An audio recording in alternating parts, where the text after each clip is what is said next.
Welcome to a life-changing conversation. Hey there, friend. I'm so glad you're here. Really, I mean it. Because what we're about to explore together isn't just another book summary or financial tip list.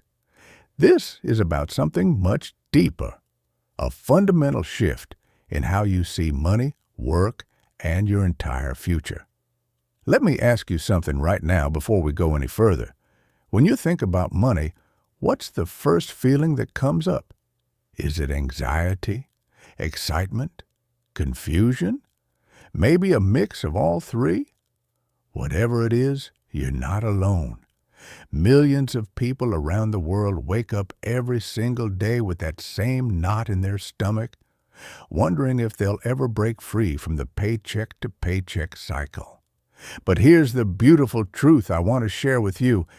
It doesn't have to be this way.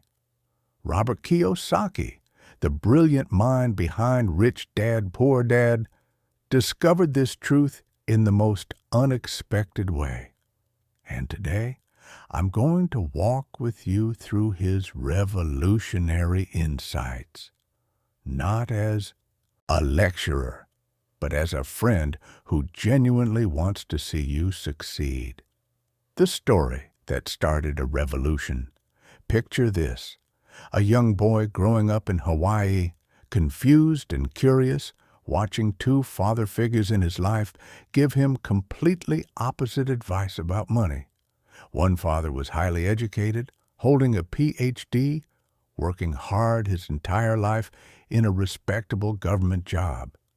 The other barely finished 8th grade, but went on to become one of the wealthiest entrepreneurs in Hawaii. This is Robert Kiyosaki's true story. And it's this contrast, this living, breathing comparison between two philosophies, that gave birth to one of the most important financial books ever written. His biological father, whom he lovingly calls Poor Dad, represented everything society tells us to do. Study hard, get good grades, find a safe, secure job, work your way up the corporate ladder, avoid risks, play it safe. This man had all the credentials, all the education, all the traditional markers of success. Yet, he struggled financially his entire life and died leaving very little behind. His best friend, Mike's father, Rich Dad, took a completely different path. He never finished high school. He started with nothing. But he understood something profound about money, something they don't teach in schools, something that changes everything once you truly grasp it. Rich Dad became a mentor to young Robert and Mike. He didn't just teach them theories from textbooks. He showed them, through real experiences and hard lessons, how money actually works in the real world. And what he taught them contradicts almost everything we're told growing up. Now, I want to pause here for a moment, because before we dive into the specific lessons, I need you to understand something crucial. This isn't about criticizing education or hard work. Poor Dad wasn't wrong for valuing education. Rich Dad wasn't successful because he dropped out of school. The difference was mindset. The difference was financial education. The difference was understanding how to make money work for you instead of spending your entire life working for money. Are you ready to explore what that really means? Let's go deeper. Why this book matters more than ever. When Robert Kiyosaki first published Rich Dad, Poor Dad in 1997, he faced rejection after rejection from traditional publishers. They didn't understand it. They didn't see the value. They thought people wouldn't be interested in a book that challenged conventional wisdom about money. Boy, were they wrong. This book went on to sell over 40 million copies worldwide. It's been translated into dozens of languages. It stayed on bestseller lists for years. Why? because it tells the truth that people desperately need to hear, but rarely get taught. Think about your own education for a moment. You probably spent years learning history, mathematics, science, literature, all valuable subjects, no doubt. But how many hours did you spend learning about money, about assets and liabilities, about how the wealthy actually build wealth, about the difference between working for money and having money work for you? For most of us, the answer is zero, or close to it. We're taught to be employees, not employers. We're taught to work hard, not to work smart. We're taught to save money in a savings account, earning 1% interest while inflation eats away at our purchasing power. We're taught that our home is our biggest asset, when in reality, for most people, it's their biggest liability. Robert Kiyosaki saw this gap, this massive blind spot in our education system, and dedicated his life to filling it. Rich Dad, Poor Dad is his gift to anyone willing to open their mind and challenge what they've been taught. And here's what I love most about Kiyosaki's approach. He doesn't just lecture. He tells stories. He shares real experiences. He makes complex financial concepts simple and accessible. He speaks to us like a trusted mentor, not a distant expert. That's exactly the spirit I want to bring to our journey through this book together. The core philosophy. A paradigm shift before we get into the 6 powerful lessons that form the heart of this book. I want you to understand the core philosophy that underlies everything Kiyosaki teaches. It's this: financial freedom isn't about how much money you make. It's about how much money you keep, how hard that money works for you, and how many generations you can keep it for. Read that again. Let it sink in. This is radically different from what most people believe. Most people think that if they just earned more money, all their problems would be solved. They dream of that promotion, that raise, that lottery win. And when they do get more money, what happens? Their expenses rise to match. They upgrade their lifestyle. They take on more debt. They end up right back where they started, just with bigger numbers. Kiyosaki calls this the rat race, and most people are running in it without even realizing it. The wealthy, on the other hand, understand a secret. It's not about income. It's about assets. It's about building things that generate income for you while you sleep. It's about financial intelligence, not just financial income. This shift in thinking, from earning money to building assets, is the foundation of everything we're about to explore. Lesson 1. The rich don't work for money. All right, my friend, here we go. The first lesson, and it's a doozy. The rich don't work for money. When you first hear that, it sounds almost absurd, doesn't it? Of course they work for money. Everyone works for money. That's the whole point of working. But here's what Kiyosaki means, and once you understand it, you'll never see work the same way again. There's a powerful story he shares that illustrates this perfectly. Imagine a man with a donkey. Every time he wants the donkey to work, to pull a cart or carry a load, he dangles a carrot in front of the donkey's nose. The donkey, seeing this delicious carrot just inches away, starts moving forward, trying desperately to reach it. The donkey works and works and works, convinced that if it just tries hard enough, it'll finally get that carrot. But the carrot is always just out of reach. The donkey never gets it.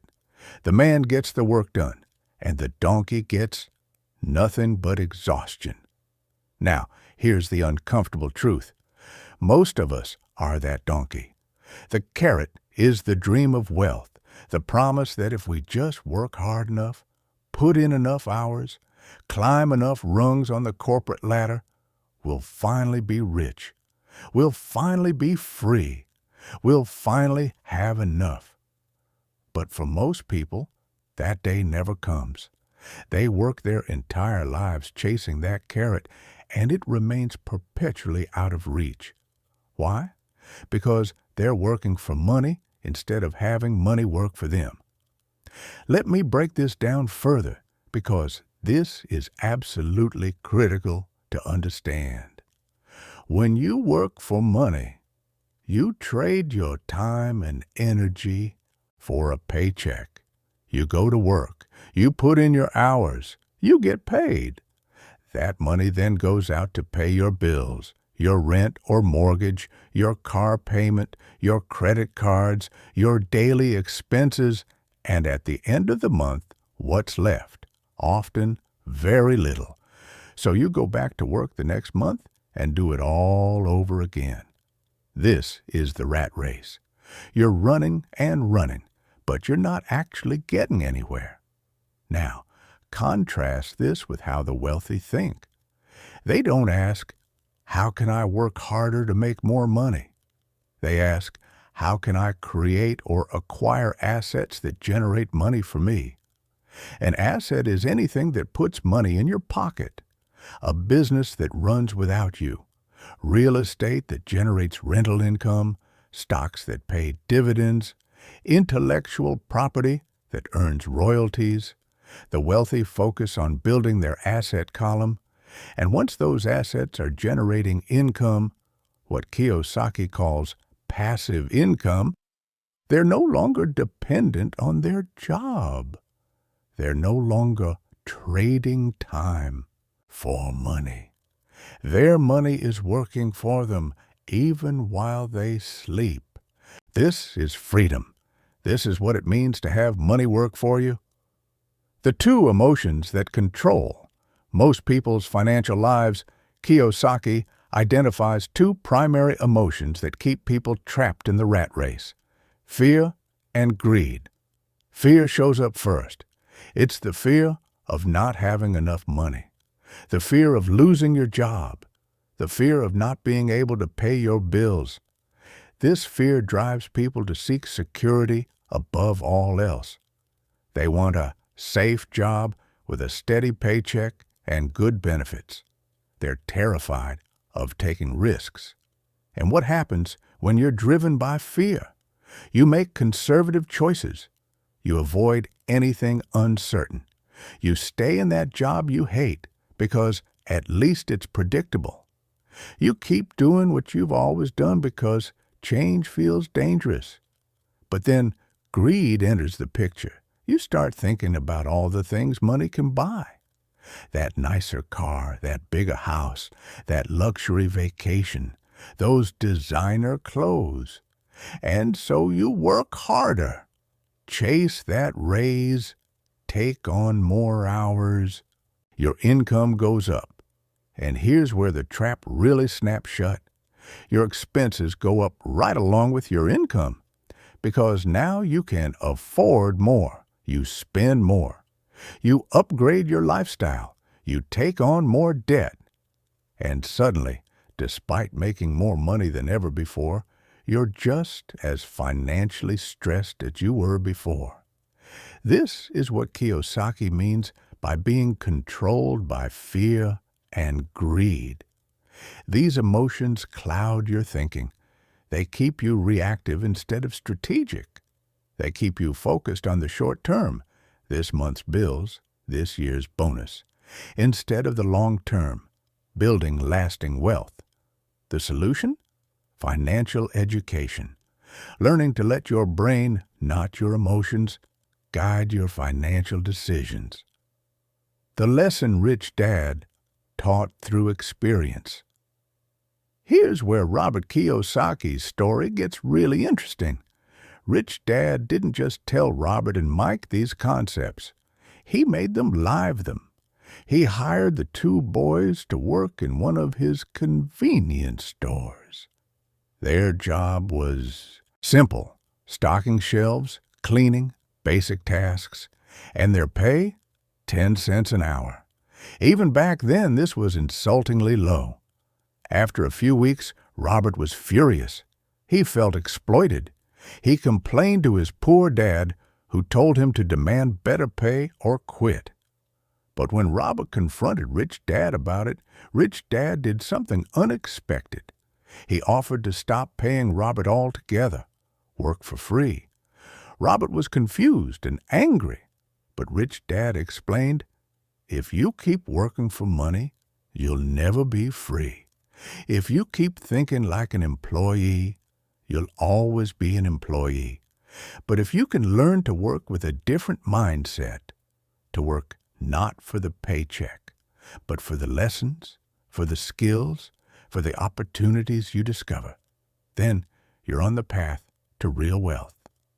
Reluctantly, Robert agreed, and something amazing happened. Without the focus on earning that tiny paycheck, Robert's mind opened up. He started observing the business. He noticed things. One day, he saw that the store clerk was throwing away the front covers of comic books that didn't sell. A distributor would come, take those covers as proof, and replace them with fresh comics. An idea sparked. Robert asked the distributor if he could have those old comic books. The distributor agreed, as long as Robert didn't sell them.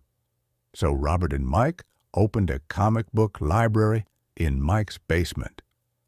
They charged kids 10 cents for 2 hours of unlimited reading. They hired Mike's sister to run it, paying her $1 a week. And in their first week, they made $9.50. Without doing any work themselves, they had created their first asset, something that generated income without requiring them to trade their time for money. This is the lesson. This is what Rich Dad was teaching them. Don't work for money. Work to learn. Work to discover opportunities. Work to build skills that will help you create assets. The modern application. What this means for you today. Now, I know what you might be thinking. That's a nice story, but I have bills to pay right now. I can't just stop working for money. And you're absolutely right. Kiyosaki isn't suggesting you quit your job tomorrow and hope assets magically appear. What he is saying is this: don't let your job be your only strategy. Keep your job, pay your bills. But while you're doing that, start thinking differently. Start educating yourself financially. Start looking for opportunities to build assets, even small ones at first. Maybe it's a side business. Maybe it's learning to invest in dividend-paying stocks. Maybe it's buying a small rental property. Maybe it's creating digital products or content that can generate passive income. The point is to shift your focus from how can I make more money at my job to how can I build things that make money for me. This requires a fundamental mindset shift. Instead of seeing yourself as just an employee, start seeing yourself as an entrepreneur, an investor, a builder of wealth. Ask yourself different questions. What skills can I develop that will help me create value in the marketplace? What assets can I start building with the resources I have now? How can I educate myself about money, investing, business, and wealth building? What limiting beliefs about money am I carrying from my upbringing? These questions will lead you in a completely different direction than the typical employee mindset of, when will I get my next raise? Or, how can I get promoted? Breaking free from the paycheck mentality. Here's a hard truth that Kiyosaki emphasizes throughout the book. Your paycheck is both your greatest asset and your greatest trap. It's an asset because it provides immediate income to meet your needs. It's a trap because it creates dependency. As long as you're completely dependent on that monthly paycheck, you're not truly free. You're at the mercy of your employer, the economy, your industry's ups and downs. True financial freedom means building multiple streams of income, particularly passive income streams that continue flowing whether you're working or not. Think about it this way. If you lost your job tomorrow, how long could you maintain your current lifestyle? For most people, the answer is measured in weeks or months, not years. That's not security. That's vulnerability disguised as security. The wealthy think differently. They build systems and assets that generate income independently. They might have a job or run a business, but it's not their only source of income. They have rental properties generating cash flow. They have investments paying dividends. They have businesses running with managers. They have intellectual property earning royalties. If one income stream dries up, they have others. This is true security. The first step, taking responsibility. Before we move forward, there's one more crucial point from this first lesson that I need to emphasize. You must take complete responsibility for your financial situation. This is perhaps the hardest pill to swallow. It's so much easier to blame external factors, the economy, your boss, your upbringing, the government, bad luck. But Kiyosaki is crystal clear. If you want to change your financial situation, you must first accept that you, and only you, are responsible for it. Your boss isn't responsible for making you rich. That's not their job. Their job is to run a business. Your job is to build your own wealth.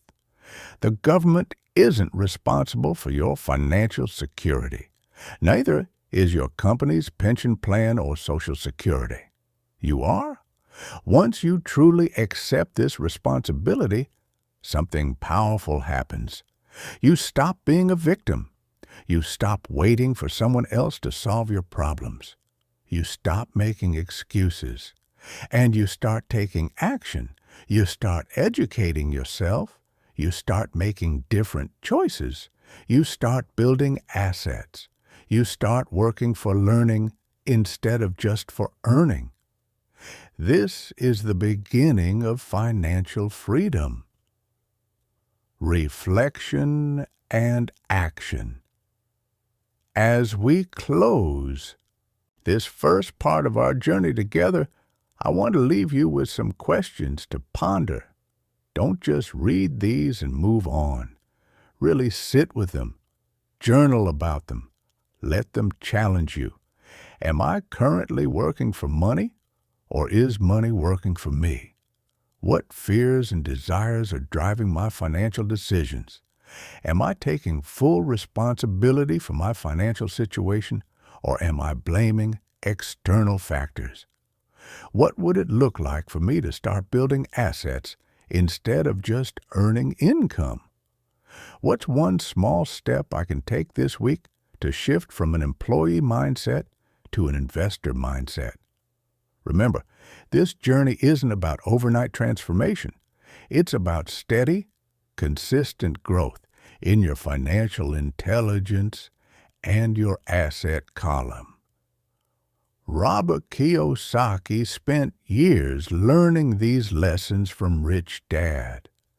You won't master them in a day, but every step forward matters. Lesson 2. Why teach financial literacy? Welcome back, my friend. I hope you've had some time to really digest what we explored in Part 1. If those concepts stirred something in you, maybe some discomfort, maybe some excitement, maybe both, then you're exactly where you need to be. Growth happens at the edge of our comfort zone. Now, let's dive into what might be the most foundational lesson in the entire book: financial literacy. Robert Kiyosaki opens this lesson with a stark historical example that really drives the point home. In 1923, a meeting took place at the Edgewater Beach Hotel in Chicago. Gathered around that table were some of the most powerful, wealthy, and successful businessmen of that era. These weren't just rich guys.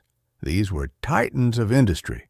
The president of the largest steel company, the president of the largest utility company, a member of the president's cabinet, a Wall Street titan, the head of the New York Stock Exchange.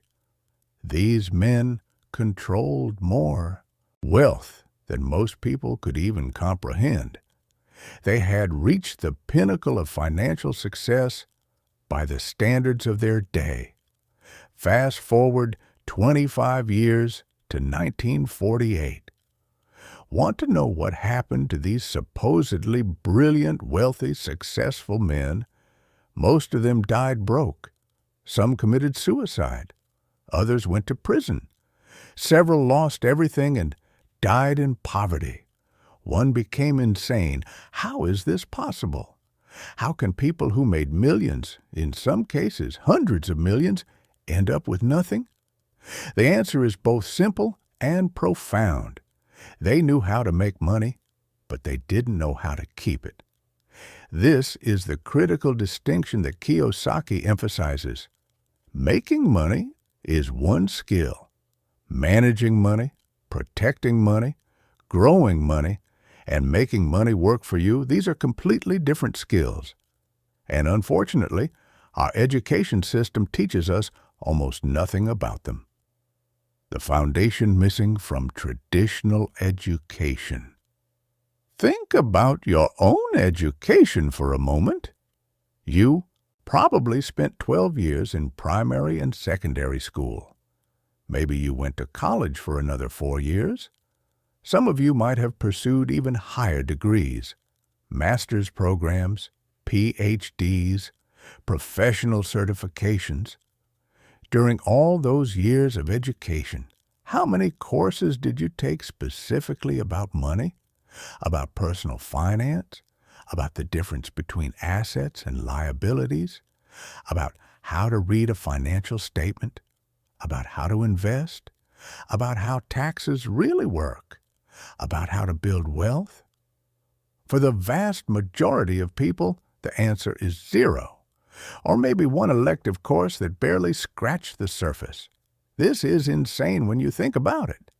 We spend years learning calculus, which most of us will never use, but we spend no time learning how to manage the money we'll earn and spend throughout our entire adult lives.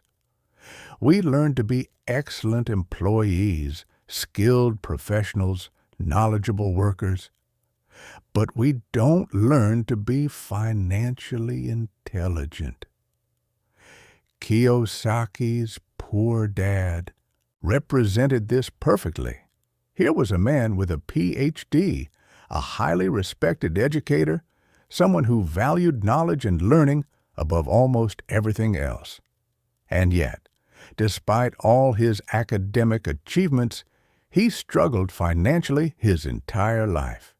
He worked hard, he was smart, he was dedicated, but he lacked financial literacy, and that single gap undermined all his other accomplishments.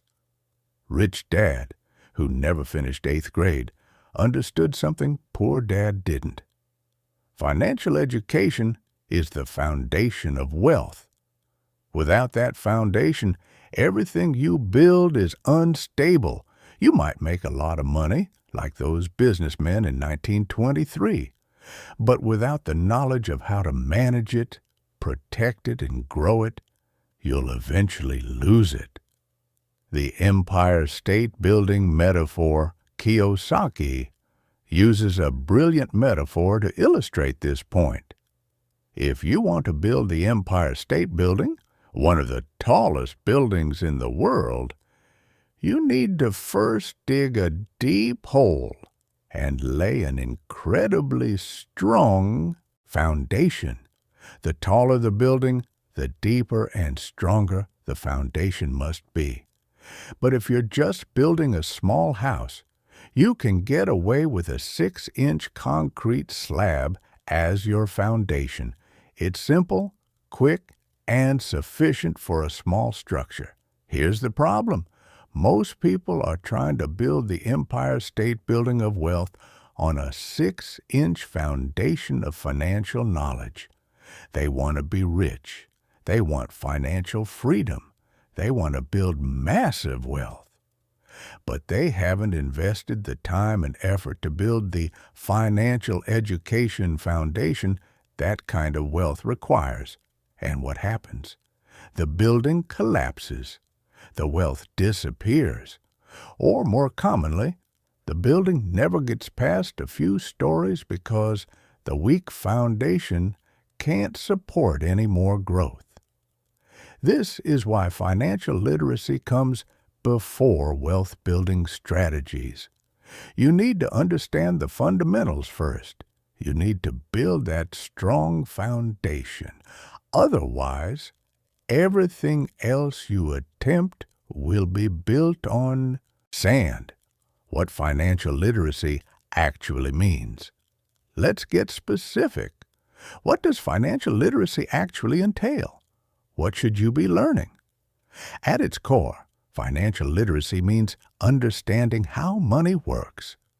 But let's break that down into more specific components. First, you need to understand financial statements. This means knowing the difference between an income statement and a balance sheet. It means understanding cash flow. It means being able to look at numbers and understand the story they're telling about financial health or financial trouble. Most people have no idea how to read these statements. They might look at their paycheck and their bank account, but they don't have a comprehensive view of their financial picture. They don't track their cash flow. They don't know their true net worth. They can't distinguish between income and wealth. Second, you need to understand the difference between assets and liabilities. We'll go much deeper into this in Lesson 3, but it's worth mentioning here because it's so fundamental to financial literacy. An asset puts money in your pocket. A liability takes money out of your pocket. Sounds simple, right? Yet most people get this backwards. They think their house is an asset. They think their car is an asset. They accumulate things they call assets that are actually draining their wealth. Third, you need to understand how taxes work. Not just how to file your annual tax return, but how the tax system actually functions. How different types of income are taxed differently. How the wealthy use the tax code legally to their advantage. How corporations are taxed versus how individuals are taxed. This knowledge can save you or make you thousands or even millions of dollars over your lifetime. Fourth, you need to understand investing. Not just put money in a 401k and hope for the best, but actually understanding different types of investments, how they work, what risks they carry, and how to evaluate opportunities, real estate, stocks, bonds, businesses, commodities. Each has its own characteristics, advantages, and risks. Fifth, you need to understand debt. Not all debt is bad. Some debt can actually help you build wealth. But you need to know the difference between good debt and bad debt. You need to understand interest rates, compounding, leverage, and how debt can either accelerate your wealth building or destroy it. This is financial literacy. And notice, none of this requires a college degree. None of it requires you to be a math genius. It just requires a willingness to learn and the humility to admit you don't know everything. The KISS principle. Keep it simple. Stupid one of Rich Dad's favorite sayings was, KISS. Keep it simple. Stupid. Financial literacy doesn't have to be complicated. In fact, the basics are remarkably simple. That's part of what makes the lack of financial education so frustrating. We're not talking about quantum physics here. We're talking about straightforward concepts that anyone can learn. The problem is that the financial industry often deliberately makes things seem more complicated than they are. Why? Because complexity creates dependency. If you believe that finance is too complicated for regular people to understand, you'll hand your money over to experts and pay them fees to manage it for you. Sometimes that makes sense, but often you can manage your own finances perfectly well once you understand the basics. And even when you do work with financial professionals, your financial literacy allows you to make informed decisions, ask intelligent questions, and avoid being taken advantage of. Rich Dad taught Robert and Mike to understand finances simply and clearly. Assets put money in your pocket. Liabilities take money out. Income is money coming in. Expenses are money going out. You build wealth by increasing your assets and decreasing your liabilities. Simple. But simple doesn't mean easy. Implementation takes discipline, patience, and consistent action. The concepts are simple. Executing them in your life requires commitment. The real-world impact of financial illiteracy. Let's get real for a moment about what financial illiteracy costs people in the real world. Think about the average middle-class family. They work hard. Both spouses probably have jobs. They're good people, trying to do the right thing, following the script they were given. Go to school, get a job, buy a house, raise a family, save for retirement. And yet, they're stressed about money constantly. They live paycheck to paycheck, even though their household income might be $75,000 or $100,000 or more. How is this possible? Because they lack financial literacy. They don't understand cash flow. They don't differentiate between assets and liabilities. They make financial decisions based on emotion rather than analysis. They buy things they can't afford because they qualify for the loan. They confuse their salary with wealth. They focus on their income statement while ignoring their balance sheet. Here's a typical scenario Kiyosaki describes. A couple gets married. They're both working, so their combined income doubles. They're excited. Now they can afford a bigger house. So they buy one, taking on a large mortgage. Their expenses immediately jump. Bigger mortgage payment, higher property taxes, more expensive utilities, more space to furnish.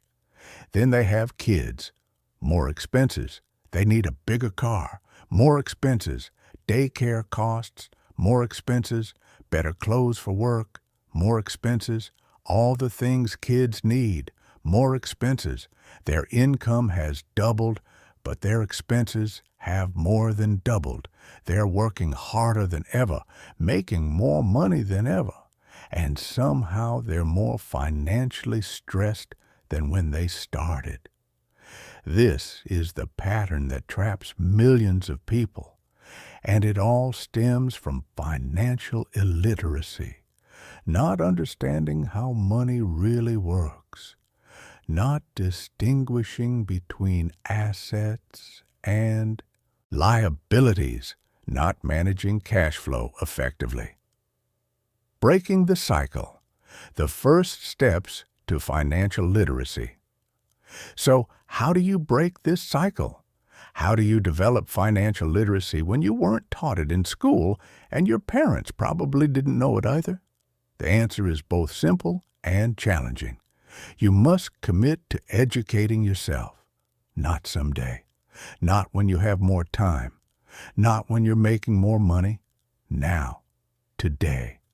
Because every day you delay is another day your financial foundation remains weak. Here's what I recommend, and what Kiyosaki would endorse. Start by learning the language of money. Just like learning any new language, you need to start with vocabulary. What's an asset? What's a liability? What's cash flow? What's capital gains? What's a balance sheet? Get comfortable with these terms. Read books. Take courses. Watch educational videos. But make sure you're learning from people who are actually financially successful, not just academics who teach theory without practice. Learn to read financial statements. Start with your own. Track every dollar you earn and every dollar you spend for 1 month. Create a simple income statement for yourself. Where is your money coming from? Where is it going? This exercise alone will open your eyes to patterns you never noticed before. Study how the wealthy think about money. Read biographies.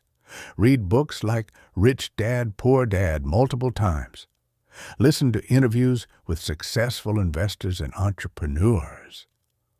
Notice how their thinking differs from the average person. They're not necessarily smarter. They just think about money differently. Find a mentor or join a community.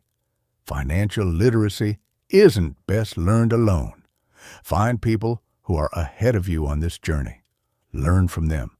Ask questions. Share insights. The investment of time and perhaps money in the right mentorship or community will pay off exponentially. Start small, but start now. You don't need to make perfect decisions. You need to make informed decisions and learn from the results. Maybe you start by reading one financial book per month. Maybe you open your first investment account. Maybe you attend a real estate investing workshop. Just take action. Build momentum. Lesson 3. Mind your own business. Now, we're going to explore what might be Kiyosaki's most frequently misunderstood lesson. Mind your own business. When people first hear this, they often think it means don't be nosy about other people's affairs. But that's not what Kiyosaki means at all. He's talking about something much more profound. Focus on building your asset column, not just your income column. Let me explain the distinction, because it's crucial. Most people confuse their profession with their business. If you ask someone, "What's your business?" they'll typically answer with their job title. I'm a teacher. I'm an accountant. I'm a software engineer. I'm a nurse. But that's not your business. That's your profession. That's your job. Your business is your asset column. Your business is what you own that generates income for you. Your business is separate from your job. Kiyosaki uses the example of Ray Kroc, the founder of McDonald's. In a speech to an MBA class, Ray asked the students, "What business am I in?" The students laughed. Obviously, he was in the hamburger business. McDonald's sells hamburgers. But Ray corrected them. "I'm not in the hamburger business. I'm in the real estate business." This confused the students, but Ray was absolutely serious. McDonald's makes most of its money not from selling hamburgers, but from the real estate it owns. Every McDonald's franchise sits on land that the company owns. The franchisee pays rent to McDonald's for that land. That's where the real wealth comes from. Ray Kroc understood something fundamental. Your visible business and your real business might be two different things. What you do for work, selling hamburgers, and what builds your wealth, owning real estate, don't have to be the same thing. The critical distinction, assets versus liabilities. Okay, this is where we need to get really clear on definitions, because this is the heart of building wealth. An asset is something that puts money in your pocket. A liability is something that takes money out of your pocket. That's it. Simple definition. But the implications are profound. According to this definition, is your house an asset or a liability? Most people immediately say asset. After all, it's probably the most expensive thing they own. It has value. It's building equity. It's an investment. Right? Wrong. For most people, their house is their biggest liability. Here's why. Every month, your house costs you money. Mortgage payment, property taxes, insurance, maintenance, utilities, repairs, HOA fees, all money flowing out of your pocket. But wait, you might protest. I'm building equity. The house is appreciating in value. When I sell it, I'll make a profit. Maybe. But in the meantime, it's taking money out of your pocket every single month. By definition, that makes it a liability, not an asset. Now, if you bought a house and rented it out, and the rental income exceeded all your expenses, including the mortgage, then yes, that house would be an asset. It's putting money in your pocket. The same house can be either an asset or a liability, depending on how you use it. This distinction changes everything once you truly understand it. What the middle class gets wrong. Here's the typical middle class pattern that Kiyosaki describes. Someone gets a good job. They start making decent money. They feel successful. So what do? They buy a bigger house. They buy a nicer car. They upgrade their lifestyle. They accumulate things, and they call these things assets. They say, I'm worth X amount, based on adding up the value of their house, their cars, their furniture, their electronics, all their stuff. But here's the reality. All those things are costing them money. They're liabilities. The house has a mortgage, property taxes, and endless maintenance costs. The cars have payments, insurance, gas, and depreciate in value the moment you drive them off the lot. All that stuff requires money to maintain, insure, store, and eventually replace. So despite making good money, the middle-class person is trapped. They're working hard to pay for all these liabilities. Their entire paycheck goes to covering expenses. There's nothing left to invest in actual assets. And then, to add insult to injury, the more money they make, the more taxes they pay. So they're on a treadmill, working harder, earning more, paying more in taxes, buying more liabilities, and never actually building wealth. What the wealthy do differently. The wealthy approach this completely differently. They focus on acquiring assets first. They might live in a modest house early on. They might drive an older car.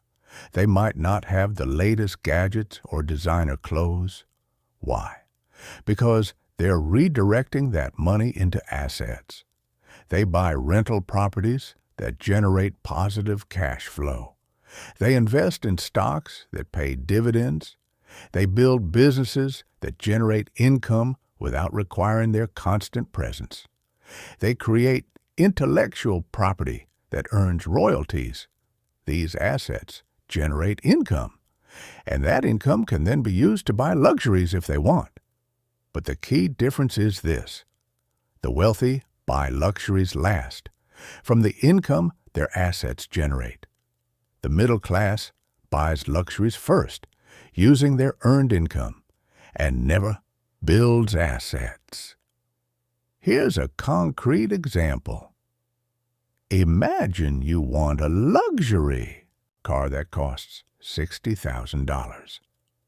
The middle-class approach: get a loan, pay $1,000 per month for 60 months, plus interest. This car is now a massive liability, draining your cash flow for 5 years.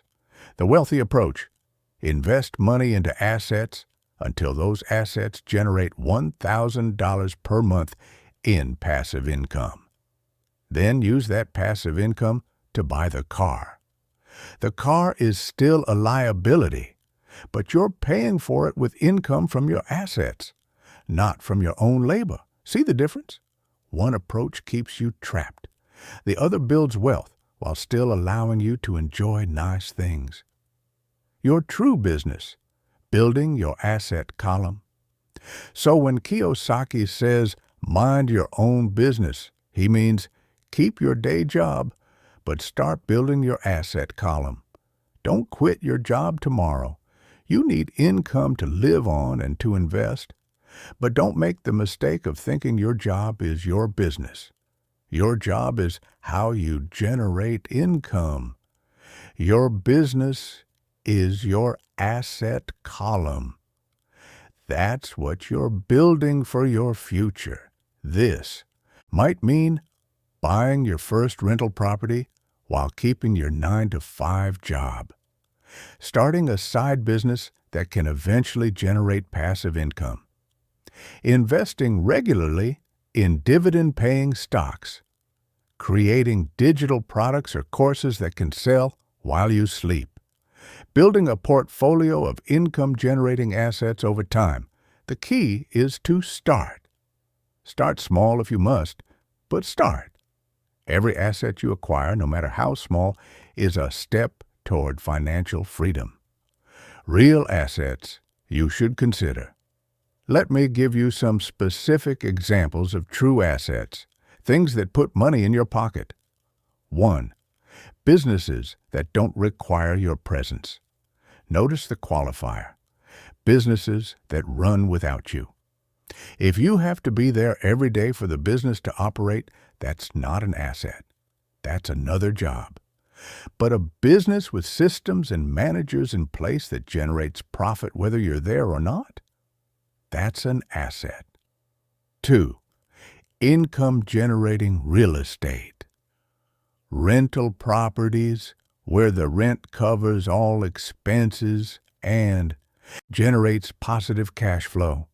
Commercial properties with long-term tenants, storage units, parking spaces, anything where you own the property and someone else pays you to use it. 3. Stocks, bonds, and mutual funds, particularly those that pay regular dividends or interest. You own a piece of a company or debt instrument, and it pays you for that ownership. 4. Intellectual property. Royalties from books, music, patents, trademarks. You create something once, and it continues to generate income over time. 5.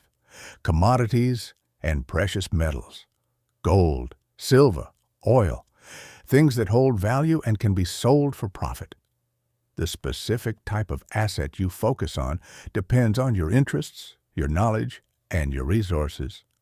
Robert Kiyosaki personally focuses on real estate and small company stocks. Others might focus on building businesses or creating intellectual property. The point isn't which specific assets you choose. The point is that you're choosing assets, things that put money in your pocket rather than liabilities disguised as assets. The danger of lifestyle inflation. Let me address one of the biggest traps that catches people even when they start making more money: lifestyle inflation. This is the tendency for expenses to rise as income rises. You get a raise, so you upgrade your apartment. You get a promotion, so you buy a nicer car. You get a bonus, so you take a more expensive vacation. Before you know it, you're making twice as much as you did 5 years ago, but you're no better off financially. In fact, you might be worse off because now you're committed to higher fixed expenses. Kiyosaki warned strongly against this. When your income increases, resist the urge to immediately increase your lifestyle. Instead, use that extra income to buy more assets. Let your asset column grow. Let your passive income increase. Eventually, if you want to upgrade your lifestyle, do it with the income your assets generate, not with your earned income. This takes discipline. It means delayed gratification. It means your friends might have nicer cars and bigger houses while you're building your asset base. But in 10 or 20 years, you'll have financial freedom while they're still trapped in the rat race. Taking action. Mind your own business. As we close this section, I want you to get practical. Here's what minding your own business looks like in real life. First, keep your day job. Use it as a stable source of income while you build your assets. Don't make the mistake of quitting before you have passive income to replace it. Second, reduce your expenses and liabilities.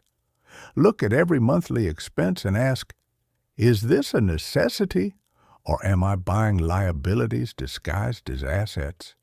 Be ruthless. Every dollar you free up can be redirected into assets. Third, start building your asset column. Start with education. Learn about different types of investments. Then start small. Buy your first stock. Save for a down payment on a rental property. Start that side. Business, just start. Fourth, track your progress. Create a simple balance sheet. On one side, list your assets and their value. On the other, list your liabilities. Track this monthly. Watch your assets grow and your liabilities shrink. This visual representation is incredibly motivating. Fifth, be patient but persistent. Building significant assets takes time. You won't get rich overnight, but compound growth is powerful. Small, consistent actions compound into extraordinary results over time.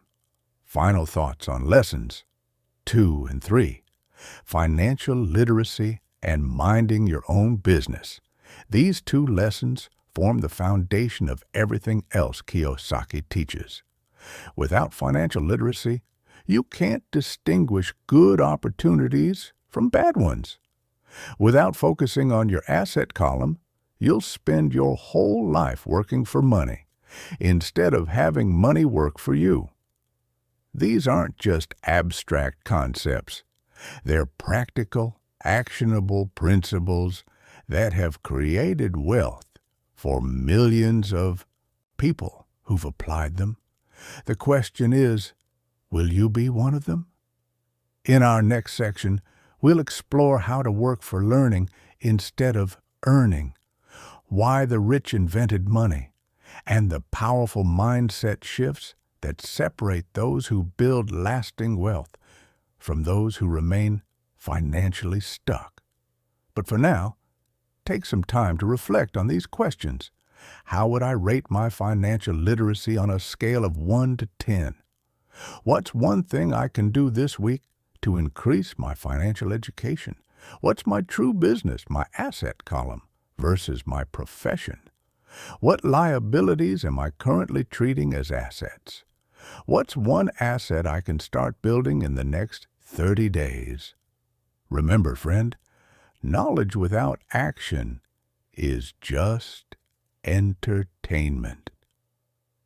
But knowledge combined with action, that's transformation. Lesson 4, the history of taxes and the power of corporations. Welcome back, my friend. We're now entering territory that might make some people uncomfortable.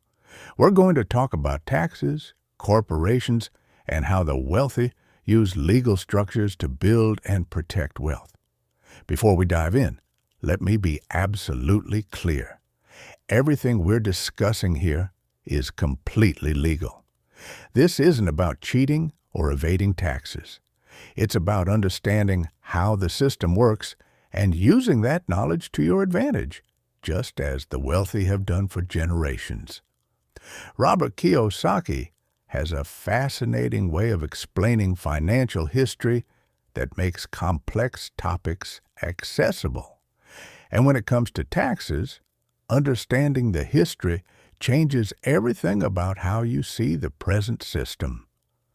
The Robin Hood myth and the reality of taxes. Most of us grew up with the story of Robin Hood, the heroic outlaw who stole from the rich and gave to the poor. It's a romantic story that shaped how many people think about wealth redistribution and taxation. Here's what Kiyosaki points out. The reality of taxes is actually the opposite of the Robin Hood story. Originally, in England and America, there were no income taxes. None. The government funded itself through other means, tariffs, excise taxes on specific goods, and other methods. People kept what they earned. Then, in the early 1900s, income tax was introduced. And here's the crucial part. It was sold to the public as a tax on the rich. The government promised that only the wealthy would pay it. The middle class and poor would be exempt. It was supposed to be a way to make the rich pay their fair share. Sound familiar? It's the same promise we hear today. But here's what actually happened. Once the income tax system was in place, it didn't stay limited to the rich. Over time, it expanded to include everyone. The middle class, who had supported the tax because they thought it would only affect the wealthy, found themselves caught in the very trap they'd helped create. Today, the middle class bears the highest tax burden relative to their income. Why?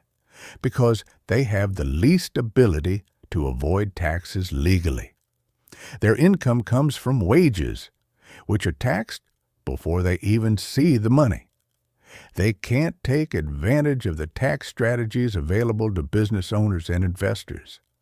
The truly wealthy, they pay far less in taxes as a percentage of their income, not because they're cheating, but because they understand how to use the tax code legally to their advantage.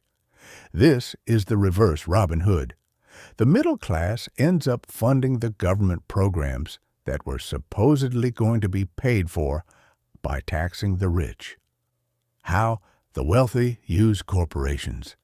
Now, let me share something that Rich Dad taught Robert that completely changed his understanding of how wealth is built and protected. The power of corporations. When most people think of a corporation, they think of big business, massive companies with thousands of employees. But that's not what we're talking about here. A corporation is simply a legal structure. It's a way of organizing your business and financial activities that provides significant advantages, particularly when it comes to taxes. Here's the key difference that changes everything. An employee earns money, pays taxes on it, and then lives on what's left. The sequence is earn arrow, tax arrow. Spend a corporation earns money, spends it on legitimate business expenses, and then pays taxes only on what's left. The sequence is earn arrow, spend arrow, tax. See the difference? It's the same money, but the timing of when taxes are paid makes an enormous difference in how much you keep. Let me give you a concrete example. Imagine you're an employee making $100,000 per year. Depending on your location and tax bracket, you might pay $25,000 to $35,000 in income taxes, Social Security, Medicare, and state taxes. So you're left with maybe $65,000 to $75,000 to live on. Now imagine instead you own a corporation that generates $100,000 in revenue. Before you pay yourself a salary or take distributions, you can deduct legitimate business expenses, office space, equipment, vehicle expenses, travel, education, professional services, meals with clients, and dozens of other categories. Let's say your legitimate business expenses total $40,000. Now you're only paying taxes on $60,000 instead of $100,000.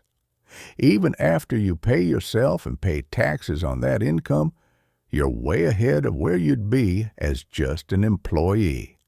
And this isn't cheating. This isn't a loophole. This is exactly how the tax code is designed to work. The government actually wants to encourage business ownership and investment, so they build incentives into the tax code. The four groups: employees, self-employed, business owners, and investors. Kiyosaki introduces a concept he calls the cash flow quadrant, which divides all people into four categories based on how they generate income. E. Employees. They work for someone else. They trade time for money. They pay the highest percentage in taxes because their income is earned income, fully taxed before they see it. S. Self-employed. They work for themselves. Doctors, lawyers, consultants, freelancers. They have more control than employees, but they're still trading time for money. And they often pay even more in taxes than employees because they have to pay both the employee and employer portions of Social Security and Medicare. B. Business owners. They own systems that generate income without requiring their constant presence. They employ others. Their income is generated by their business assets, not just their personal labor. They have significant tax advantages. I. Investors. They make money from their investments. Their money works for them. They benefit from capital gains tax rates, which are often lower than income tax rates, and from many other investment-related tax advantages. The left side of the quadrant, E and S, is where most people operate. They have jobs, or they are the job. The right side, B and I, is where the wealthy operate. They own assets that generate income. And here's the critical point. The tax burden is highest on the left side and lowest on the right side. This isn't an accident. It's by design. The tax code is written to encourage people to start businesses, create jobs, invest in real estate, and engage in other productive economic activities.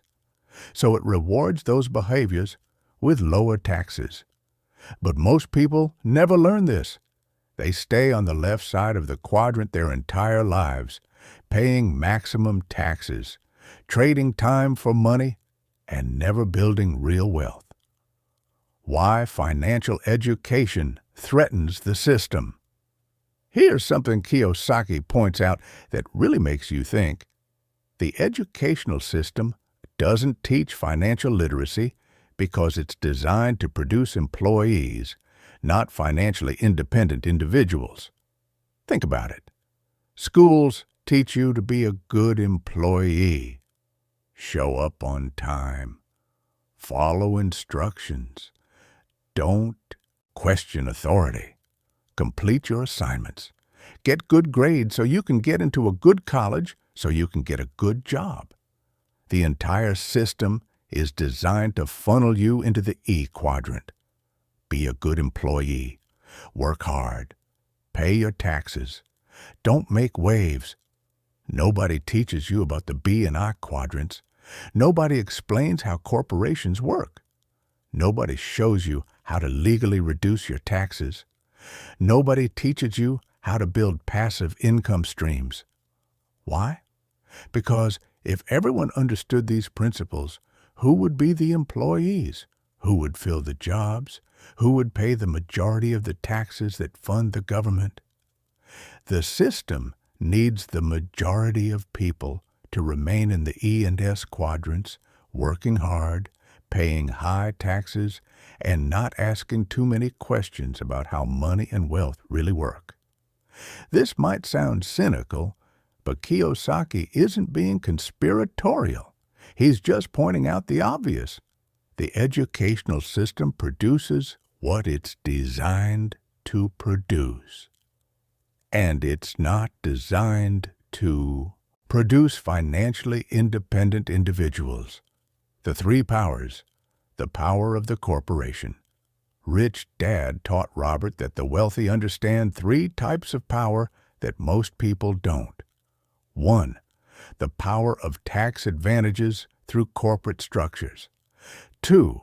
The power of protection from lawsuits. 3. The power of using other people's money. Let's break these down. Tax advantages.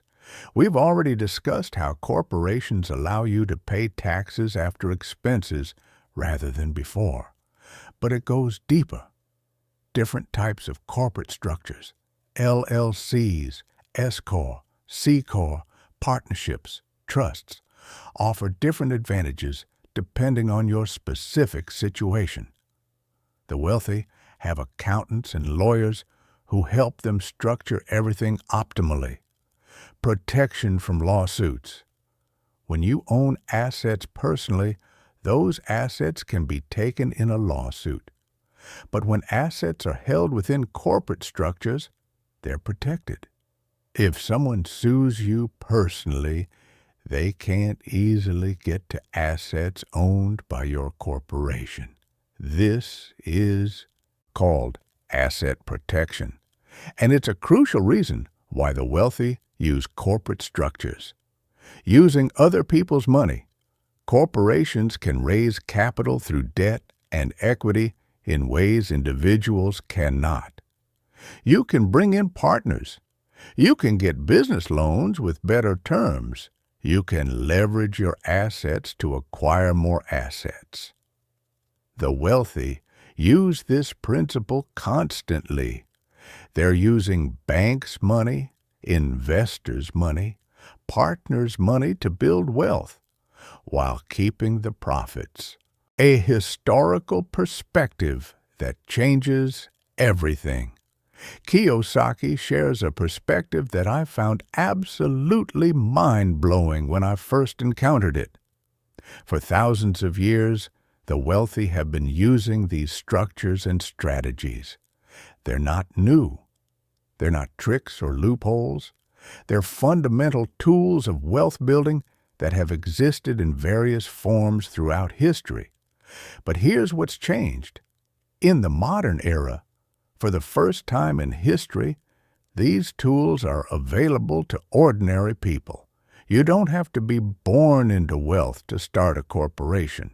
You don't need to be part of the aristocracy to invest in real estate or the stock market. You don't need royal connections to build a business. The tools that the wealthy have always used are now accessible to anyone willing to learn how to use them. The only thing holding most people back is knowledge. They don't know these tools exist. Or, if they know they exist, they don't understand how to use them. Or they've been taught that using them is somehow wrong or greedy. But there's nothing wrong with legally minimizing your taxes. There's nothing greedy about protecting your assets. There's nothing immoral about using leverage to build wealth. These are just tools. And like any tool, they can be used well or poorly, ethically or unethically. But the tools themselves are neutral. Practical application: should you start a corporation? Now, I know what you might be thinking. Should I start a corporation right now?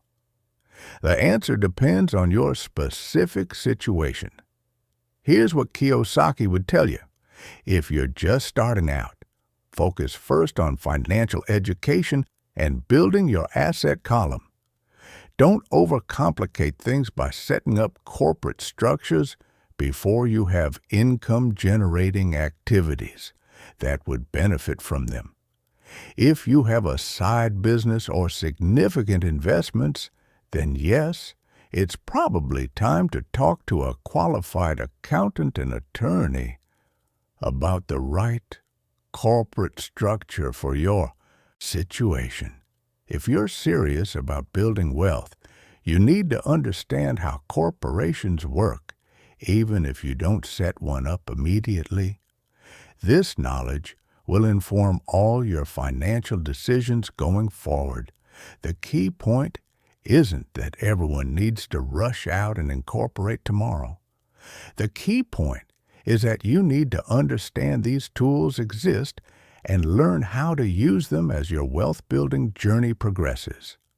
The mindset shift required. All of this, taxes, corporations, legal structures, requires a fundamental mindset shift. You have to stop thinking like an employee and start thinking like a business owner and investor. You have to stop seeing taxes as inevitable and start seeing them as something you can legally minimize through smart planning.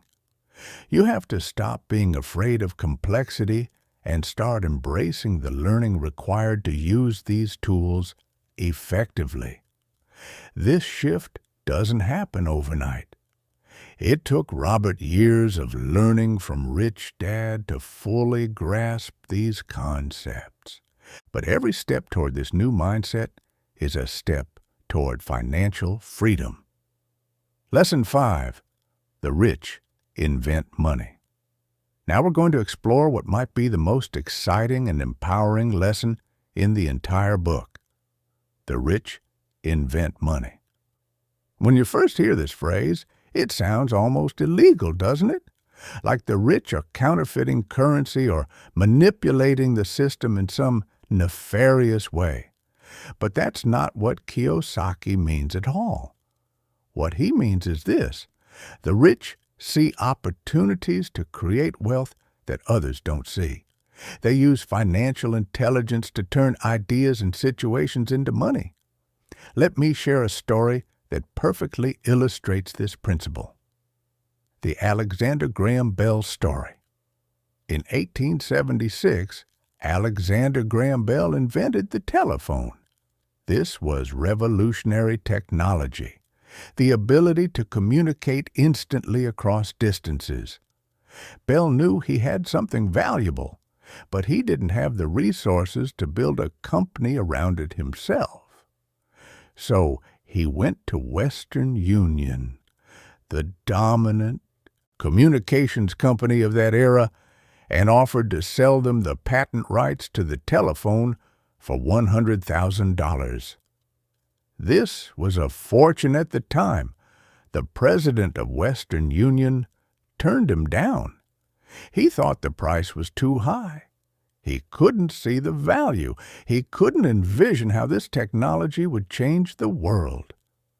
Bell went on to found what became AT&T, one of the largest and most valuable companies in the world. Western Union eventually faded into irrelevance. Same opportunity, two different people. One saw it and created massive wealth. One missed it completely. This is what Kiyosaki means by inventing money. It's not about literally creating currency. It's about seeing opportunities where others see nothing. It's about having the financial intelligence to recognize value and the courage to act on it. The two types of investors. Kiyosaki distinguishes between two types of investors. Type 1. Investors who buy packaged investments. These are people who call a financial advisor or go to a bank and say, I have money to invest. What should I buy? They're presented with packaged products, mutual funds, index funds, bonds, CDs. They pick from the menu of options presented to them. There's nothing wrong with this approach. It's simple, relatively safe, and requires minimal financial education. But the returns are limited. You're competing with millions of other people buying the same products. So the opportunities for exceptional returns are rare. Type 2. Investors who create their own investments. These are the professional investors.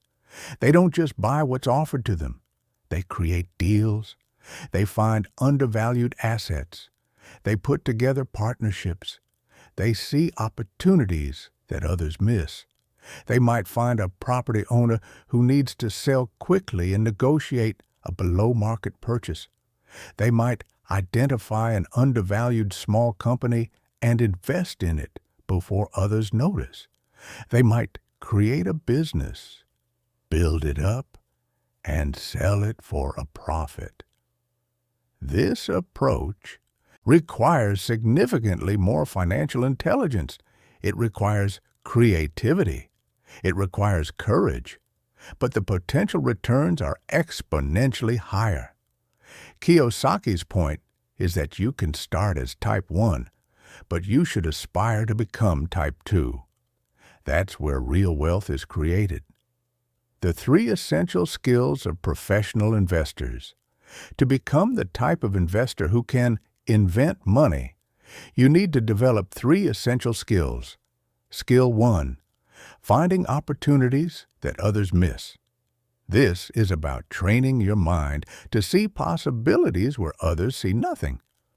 While everyone else sees a rundown property in a bad neighborhood, you see an opportunity to buy low, renovate, and sell high. While others see a struggling business, you see potential that could be unlocked with better management. This skill comes from financial education, experience, and a willingness to look at situations differently than the crowd. Skill 2, raising capital. Most people think you need money to make money, but professional investors know how to raise capital. They know how to find partners. They know how to structure deals where they contribute expertise instead of cash. They know how to use banks' money, investors' money, sellers' financing, every tool available to fund deals without using all their own capital. This skill comes from understanding finance, building relationships, and learning how to present opportunities in ways that make others want to invest. Skill 3, organizing smart people. No one builds significant wealth alone. Professional investors know how to build teams. They hire accountants, attorneys, brokers, property managers, contractors, experts in every area they need. They're not afraid to work with people smarter than themselves. In fact, they seek out such people. This skill comes from humility, leadership, and understanding that paying for expertise is an investment that pays off exponentially. The real-world example, the $75,000 house. Let me share one of Kiyosaki's real examples that demonstrates inventing money in action. In the early 1990s, the Phoenix real estate market was in a recession. Properties were selling for far below their previous values. People were desperate to sell. Robert found a house that was worth $75,000 in a normal market.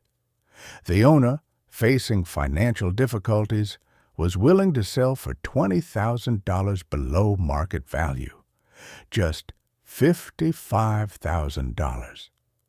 Most people would have seen this as a good deal and stopped there. But Robert saw more opportunity. He put the house under contract for $55,000, but didn't close immediately. Instead, he placed an ad offering the house for $60,000 with attractive financing terms. Within days, he had a buyer. He structured it as what's called a simultaneous closing.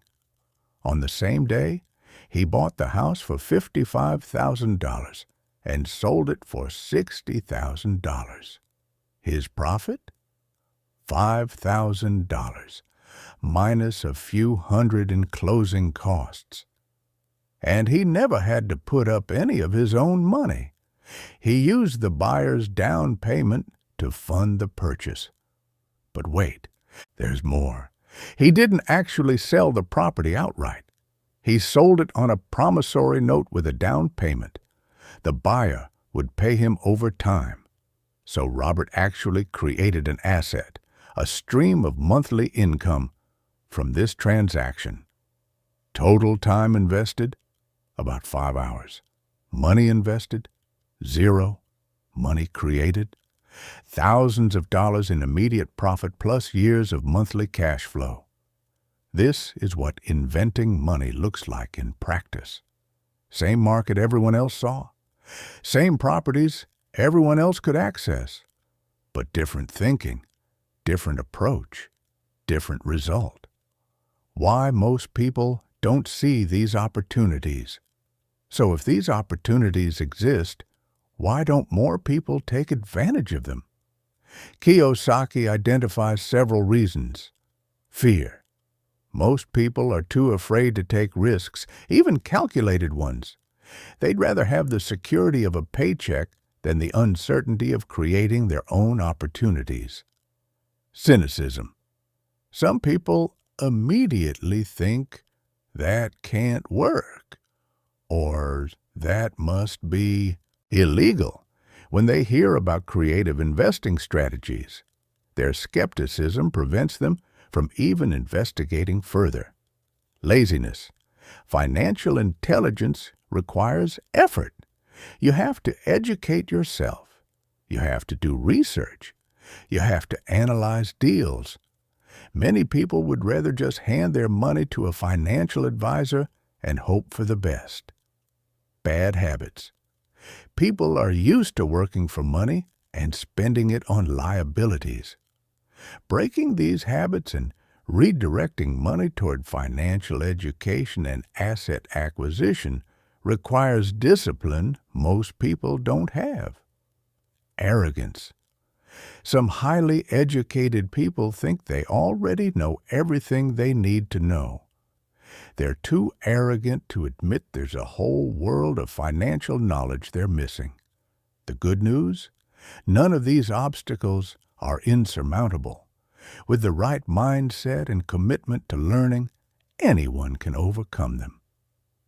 The power of financial intelligence. Here's what Kiyosaki wants you to understand. Financial intelligence is more important than money itself. Give someone $1 million without financial intelligence, and they'll likely lose it within a few years.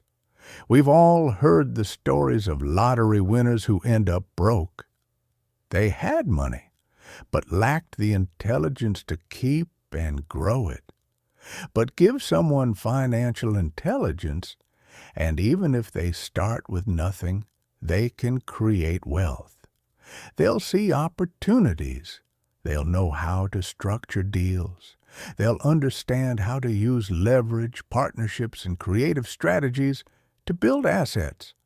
Money comes and goes. Markets rise and fall. Economic conditions change.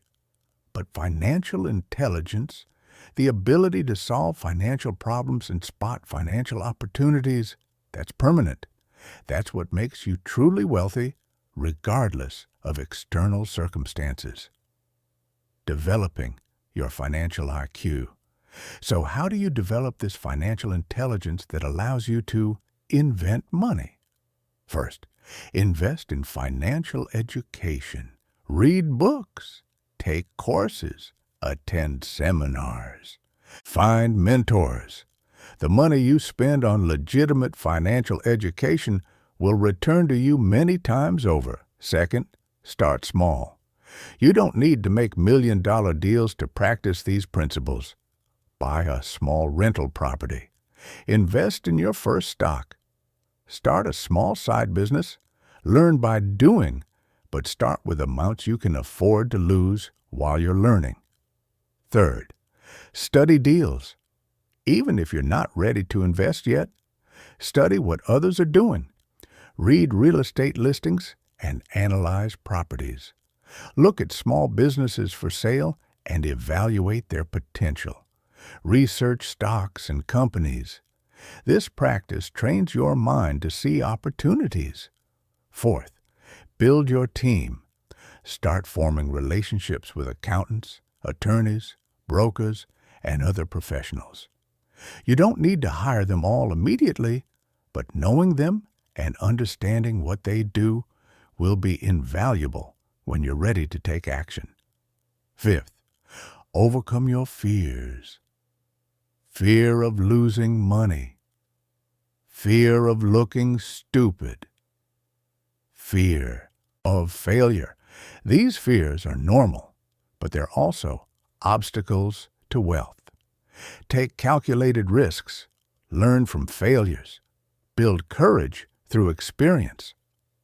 The great opportunities of our time, Kiyosaki points out something fascinating. We live in a time of unprecedented opportunity. Technology has democratized access to information and markets in ways unimaginable even 30 years ago. You can research investments from your phone. You can connect with partners across the globe. You can start a business with minimal capital. You can learn from the world's best investors and entrepreneurs through books, podcasts, and videos. The tools that only the wealthy elite had access to a generation ago are now available to anyone with internet access and the willingness to learn. But here's the paradox. Despite this unprecedented access to opportunity and information, most people are more financially stressed than ever. Why? Because they're not developing their financial intelligence. They're drowning in information, but starving for wisdom. The opportunities are there. The question is, will you develop the financial intelligence to see them and the courage to act on them? Taking the first step. As we close this section, I want to challenge you with some questions. What opportunities exist in my current environment that I might be missing because I lack financial intelligence? What's one area of financial education I could focus on in the next 30 days that would help me see opportunities more clearly? What fears are holding me back from taking action on the knowledge I already have? Who could I add to my team, even informally, that would expand my financial capabilities? What's one small investment or financial experiment I could undertake to start practicing these principles? Remember, you don't have to do everything at once. You don't have to become a real estate mogul or stock market genius overnight. You just have to start. Take one step, then another. Build momentum. Build experience. Build confidence. The rich don't have a secret formula that's hidden from you. They just think differently. They see differently. They act differently.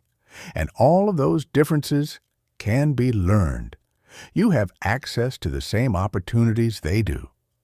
The only question is, will you develop the financial intelligence to recognize and seize them? The marriage of technical knowledge and courage. Welcome back, friend. We're now diving deeper into what Robert Kiyosaki considers one of the most crucial lessons of all: how to develop the financial genius that allows you to create wealth from opportunities that others completely miss. In the previous section, we explored the concept of inventing money and looked at some examples. Now we're going to go much deeper into the mindset, skills, and courage required to actually do this in your own life. Here's something Rich Dad taught Robert that fundamentally changed how he approached wealth. Financial genius requires both technical knowledge and courage. You need both. Having one without the other will leave you stuck. Think about it. You might have all the technical knowledge in the world. You understand real estate, stocks, business valuation, tax strategies. But if you're paralyzed by fear and never take action, that knowledge is worthless. You're like someone who studied swimming extensively but never gets in the water. On the other hand, you might have tremendous courage and willingness to take risks. But without technical knowledge, you're not brave. You're reckless. You're likely to lose money because you don't understand what you're doing. The magic happens when you combine both. The knowledge to recognize genuine opportunities and evaluate risks accurately, plus the courage to act when others are too afraid. This combination is what Kiyosaki calls financial genius, and it's available to anyone willing to develop it. Why financial intelligence is more critical now than ever. Let me paint a picture of why this matters more today than perhaps any other time in history. The world is changing faster than ever before. Technology is eliminating entire categories of jobs while creating new opportunities. Artificial intelligence is disrupting industries. The nature of work itself is transforming. Economic volatility seems to be the new normal. In this environment, job security is increasingly an illusion.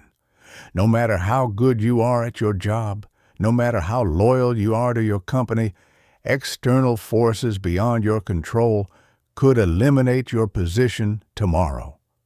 Meanwhile, traditional retirement plans are under stress. Social Security's future is uncertain. Pension plans are disappearing.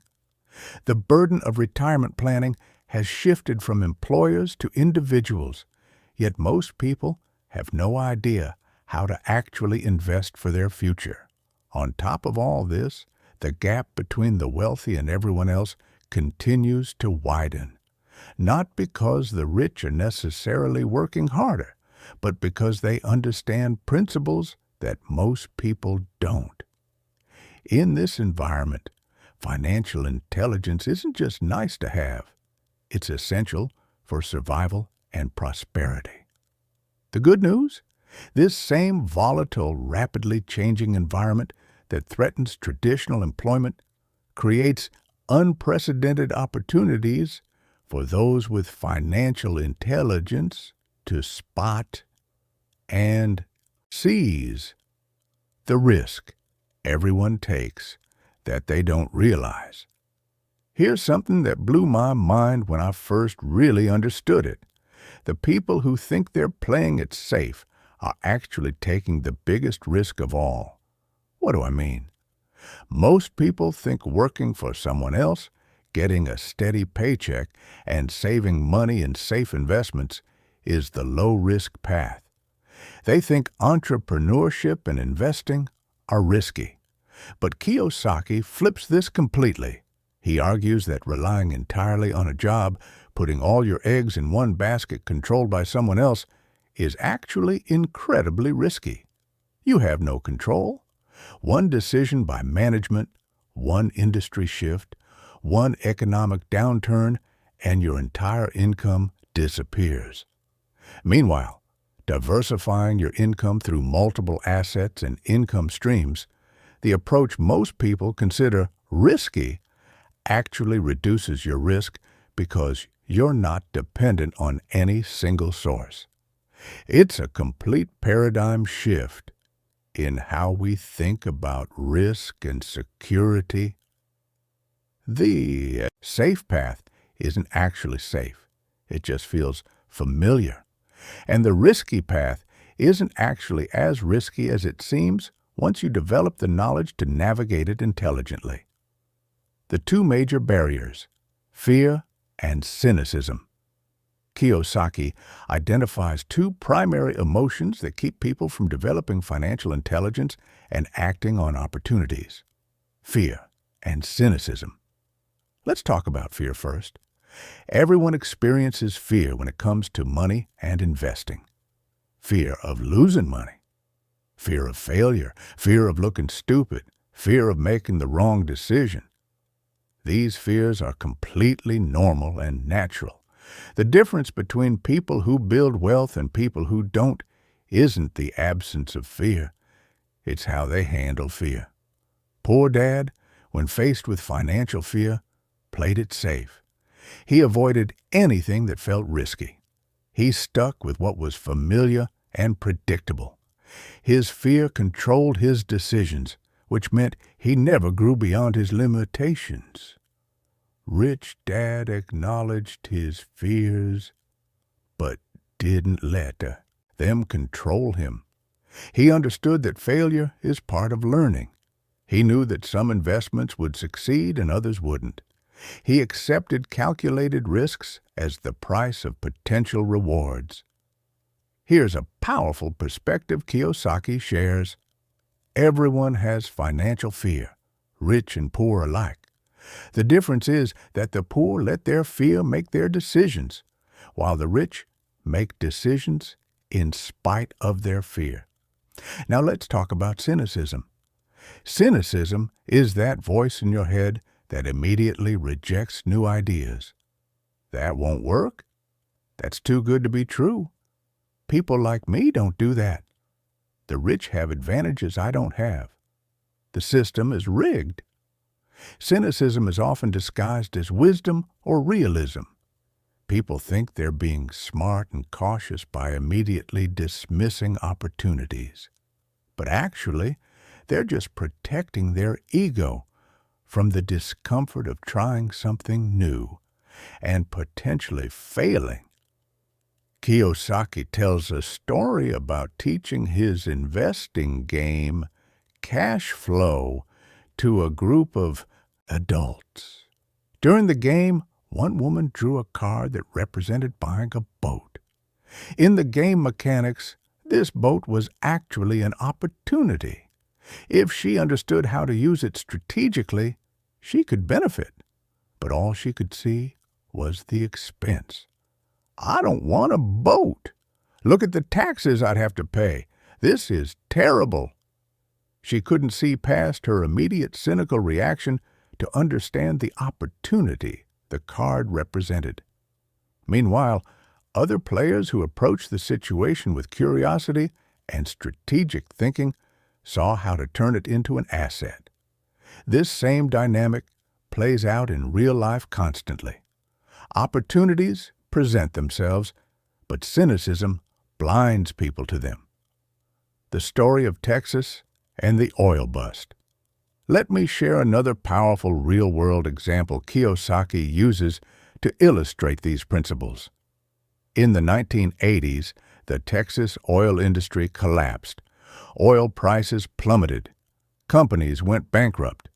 Workers lost their jobs by the thousands. The real estate market crashed as people couldn't pay their mortgages. For most people in Texas, this was a disaster. They lost jobs, lost homes, lost hope. They saw only crisis. But for investors with financial intelligence, this was an incredible opportunity. Properties that had been worth hundreds of thousands of dollars were suddenly available for pennies on the dollar.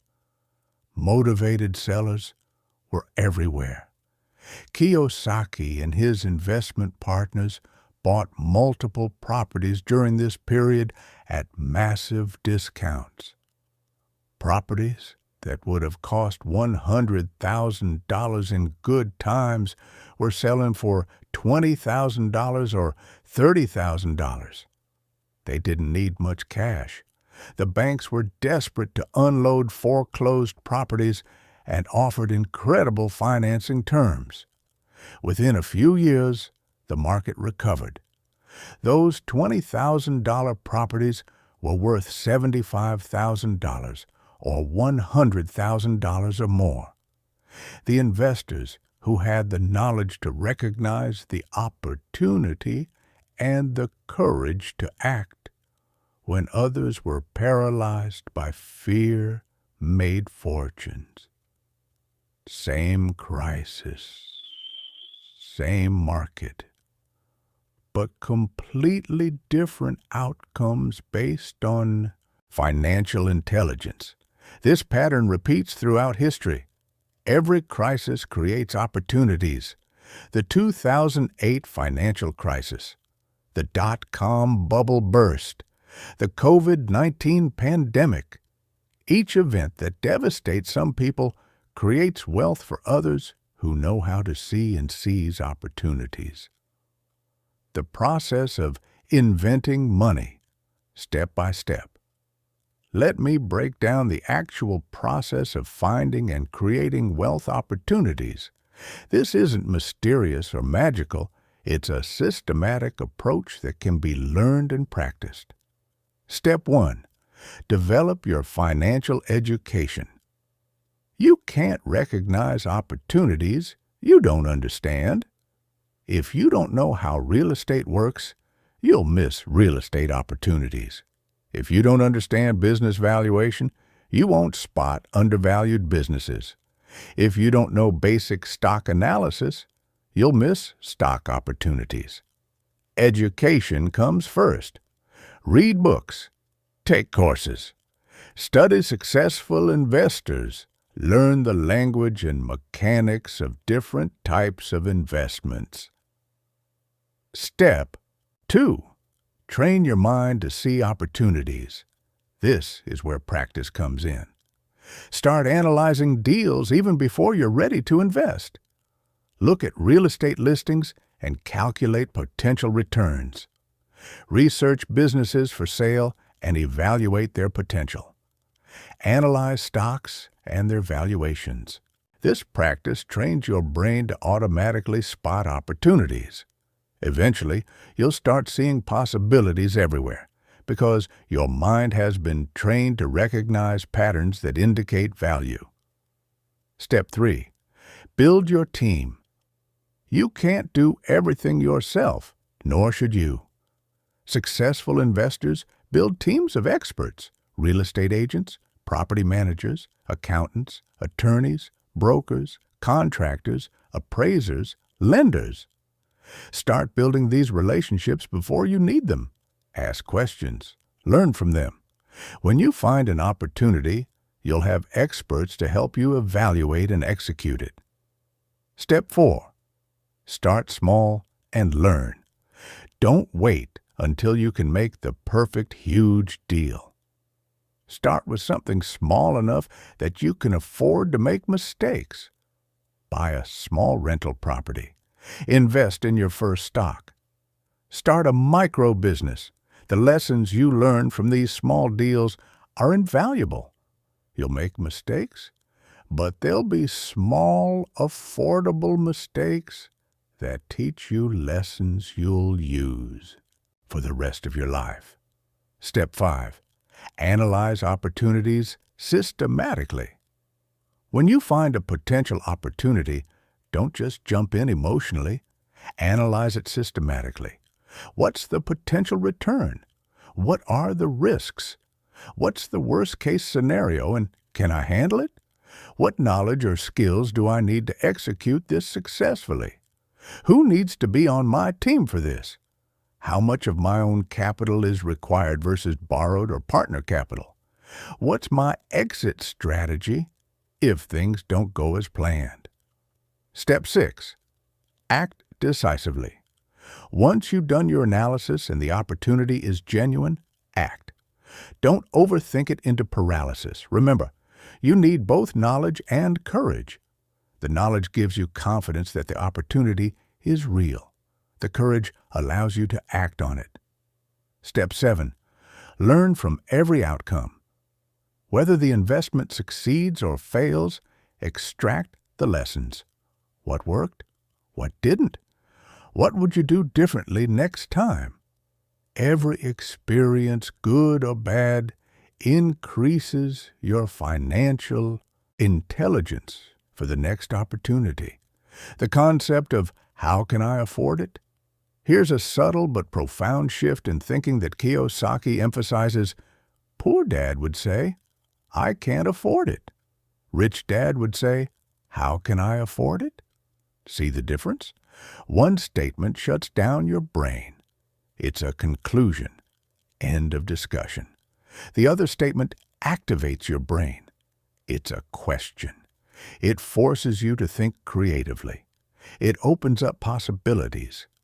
I can't afford it leads to resignation and acceptance of limitations. How can I afford it leads to creativity, problem solving, and eventually solutions. Maybe you can't afford something with cash right now, but can you afford it with financing? Can you find a partner to split the cost? Can you trade services instead of paying cash? Can you structure a creative deal with the seller? The question opens up options that the statement closes down. This applies to everything. Buying rental properties, starting a business, investing in education, acquiring assets. When you ask, how can I afford it? Instead of saying, I can't afford it, you activate your financial genius. The power of focused learning. Kiyosaki emphasizes that financial genius isn't about knowing a little bit about everything. It's about deep knowledge in specific areas that interest you. He personally focused primarily on 2 areas, real estate and small company stocks. He developed deep expertise in these areas. He learned the ins and outs. He understood the risks and opportunities. He built networks of experts in these fields. Other investors might focus on different areas, large cap stocks, bonds, commodities, cryptocurrency, businesses, franchises, intellectual property. The specific area doesn't matter as much as developing genuine expertise in something. The mistake many people make is spreading themselves too thin. They know a little bit about real estate, a little about stocks, a little about business, but not enough about any of them to spot and seize opportunities effectively. Instead, pick 1 or 2 areas that genuinely interest you. Study them deeply. Become an expert. Build a network in that field. Then expand to other areas if you want, but only after you've developed genuine competence in your primary focus. Real examples of financial creativity. Let me share several more real examples to help you see how financial creativity works in practice. Example 1. The foreclosure strategy. Robert found a property in foreclosure. The owner owed $30,000, but the property was worth $50,000. Most people would try to buy it for $30,000 or maybe $35,000. But Robert got creative. He approached the owner with a proposal. I'll pay off your $30,000 mortgage and you deed me the property. You walk away free and clear with no foreclosure on your record. The owner agreed immediately. Robert now owned a $50,000 property, having paid only $30,000. But here's where it gets interesting. He didn't use his own $30,000. He found a buyer who wanted the property, charged them $45,000, and used their down payment to pay off the original mortgage. His profit? $15,000, his invested capital, zero. His time investment, maybe 10 hours total.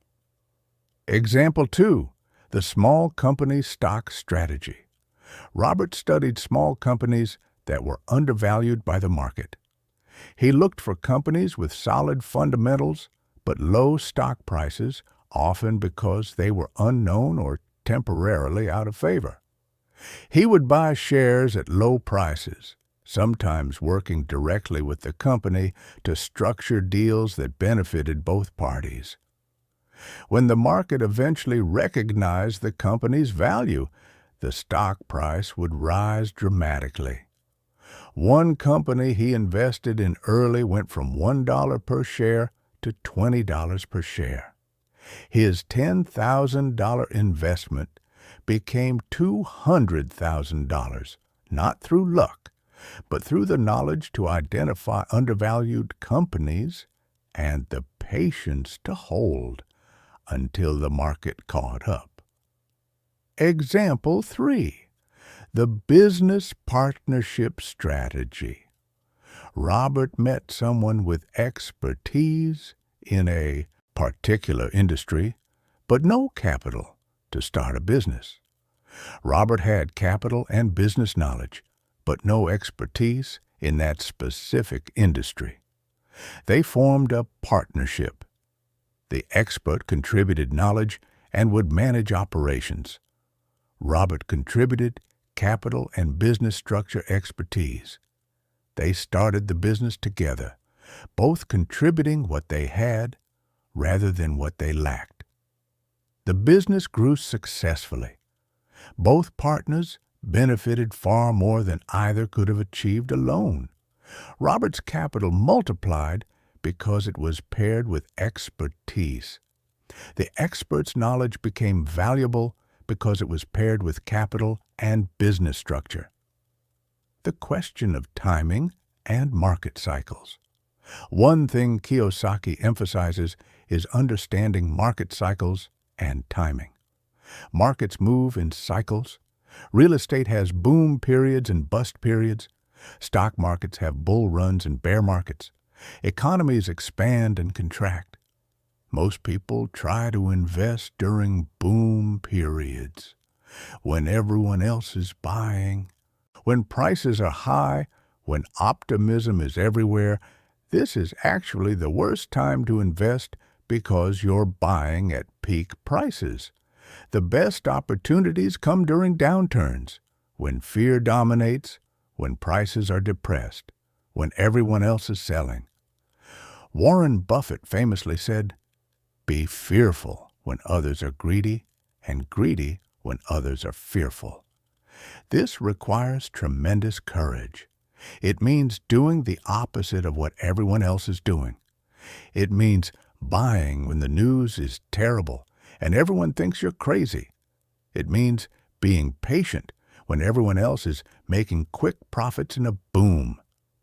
But this contrarian approach, combined with solid financial analysis, is how extraordinary wealth is created. The 2008 financial crisis is a perfect example. While most people were panicking and selling everything, investors with financial intelligence were buying assets at massive discounts. Those investors made fortunes over the following decade as markets recovered. Overcoming analysis paralysis. Here's a trap that catches many people who start developing financial intelligence: analysis paralysis. They learn so much about risks and complexities that they become afraid to act on anything. Every opportunity has potential downsides. Every investment carries risks. They analyze everything to death and never actually invest. This is just fear in disguise, dressed up as caution and due diligence. Rich Dad's advice? Start with smaller investments where the potential loss is manageable. Learn by doing, not just by analyzing. Understand that some investments will fail. That's part of the learning process. The lessons you learn from failures are often more valuable than the successes.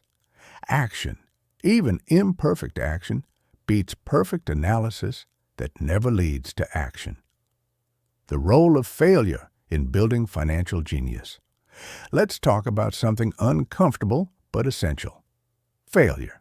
Kiyosaki is remarkably honest about his failures. He's made bad investments. He's lost money. He's had business ventures that didn't work out. He's made mistakes. But here's what he understood that most people don't. Failure is not the opposite of success. Failure is part of success. Every successful investor has a portfolio of failures alongside their successes. The difference is they don't let failures stop them. They learn from them. They adjust their approach. They try again with more knowledge than before. Think about it. Would you rather make a $10,000 mistake in your 20s or 30s that teaches you invaluable lessons, or make a $100,000 mistake in your 50s or 60s because you never learned those lessons earlier? Small failures early in your investing journey are actually investments in your education. They're tuition in the School of Financial Intelligence. The key is to structure your early investments so that failures are educational rather than devastating. Start small. Use only capital you can afford to lose. Build your knowledge and confidence through experience. The mental shift from scarcity to abundance. There's a fundamental mental shift that happens as you develop financial intelligence. You move from a scarcity mindset to an abundance mindset. Scarcity mindset says, there's not enough. I have to hoard what I have. I can't afford to take risks. I might lose what little I have. Abundance mindset says, opportunities are everywhere. I can create wealth. If I lose on this opportunity, there will be others. Money is abundant for those who know how to create value. This shift doesn't mean being reckless or naive. It means operating from confidence in your ability to recognize and create opportunities rather than fear of loss.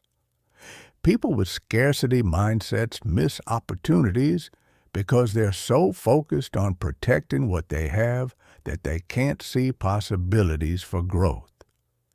People with abundance mindsets see opportunities constantly because they're looking for them, they believe in their ability to evaluate them, and they have the courage to act on them. The importance of taking action today. As we close this section on inventing money and developing financial genius, I want to emphasize something crucial. Everything we've discussed means nothing without action. You can read this entire guide. You can understand every principle Kiyosaki teaches. You can nod your head in agreement with everything I've shared. But if you don't actually do anything differently, nothing will change. Financial intelligence isn't just knowledge. It's applied knowledge. It's knowledge plus action. So, what's your next action? Not someday. Not when conditions are perfect. Not when you have more money or more time. What's the next action you'll take this week to move forward on this path? Maybe it's reading your first book on real estate investing. Maybe it's attending a local real estate investment group meeting. Maybe it's opening a brokerage account and buying your first stock. Maybe it's researching small businesses for sale in your area. Maybe it's starting that side business you've been thinking about. It doesn't have to be a huge action, but it has to be something, because one small action leads to another, and eventually those actions compound into real results. Questions for reflection and action. Before we move to our final section, sit with these questions. What specific area of investing most interests me? Real estate, stocks, businesses, something else? What's preventing me from taking action in that area right now? Is it knowledge, capital, fear, cynicism? What's one educational investment I could make this month to increase my financial intelligence in my area of interest? Who could I add to my network or team that would help me see and evaluate opportunities better? What small action could I take this week, regardless of how small, to practice applying financial intelligence? What past failures have actually been educational experiences that increased my capabilities? Am I operating from a scarcity mindset or an abundance mindset when it comes to opportunities? Remember, friend, the rich aren't rich because they have some secret formula hidden from you. They're rich because they developed financial intelligence through education and experience, and they had the courage to act on what they learned. You have access to the same knowledge. You have access to the same opportunities. The only question is, will you develop the intelligence to see them and the courage to act on them? In our final section, we'll explore the last crucial lesson: working to learn, not just to earn. We'll also tie together all these principles into a practical roadmap for your own journey to financial freedom. Lesson 6. Work to learn, don't work for money. Welcome to our final journey together, my friend. We've covered so much ground, explored so many revolutionary ideas, and challenged so many assumptions about money and wealth. Now we come to what might be the most practical and immediately applicable lesson of all: work to learn. Don't work for money. This lesson is about shifting your entire approach to employment and career development. It's about seeing your job not as an end in itself, but as a vehicle for acquiring the skills, knowledge, and connections that will ultimately set you free. Let me share a story that perfectly illustrates this principle. The journalist who couldn't see beyond her job. Robert Kiyosaki once met with a journalist who had interviewed him. She was talented, articulate, and passionate about writing. After the interview, she confided in him that she wanted to become a best-selling author like him. She dreamed of writing books that would reach millions of people. "So what's stopping you?" Robert asked. "My job," she replied. "It's going nowhere. I'm stuck." Robert looked at her resume and saw excellent writing samples. She clearly had talent. So he offered some advice. "You're an excellent writer, but if you want to be a best-selling author, you need one more skill: sales and marketing. Your writing alone won't make you successful. You need to know how to sell." He suggested she take a course in sales and marketing, or even take a part-time job in sales to learn those skills. The journalist was offended. "I'm a professional journalist," she said. "I didn't go to college to become a salesperson. That's beneath me." Robert tried to explain that many best-selling authors aren't necessarily the best writers. They're the ones who understand how to market and sell their work. But she couldn't see past her pride and her limited definition of what her career should look like. Years later, Robert heard that she was still working at the same newspaper, still dreaming of writing a best-selling book, but never taking the steps necessary to make it happen. This story illustrates a crucial point. Your skills, not just your job title or salary, determine your future wealth and freedom. The dangerous trap of specialization. Our educational system is designed to create specialists. You pick a major, you study one field intensively, you get a degree that qualifies you for a specific type of job. You become an expert in one narrow area. For employees, this makes sense. Companies want specialists who can perform specific functions efficiently. But for building wealth, specialization can be a trap. Kiyosaki uses the example of highly educated professionals, doctors, lawyers, engineers. These people spent years becoming incredibly skilled in one area. They can command high salaries because of their specialized knowledge. But here's the problem.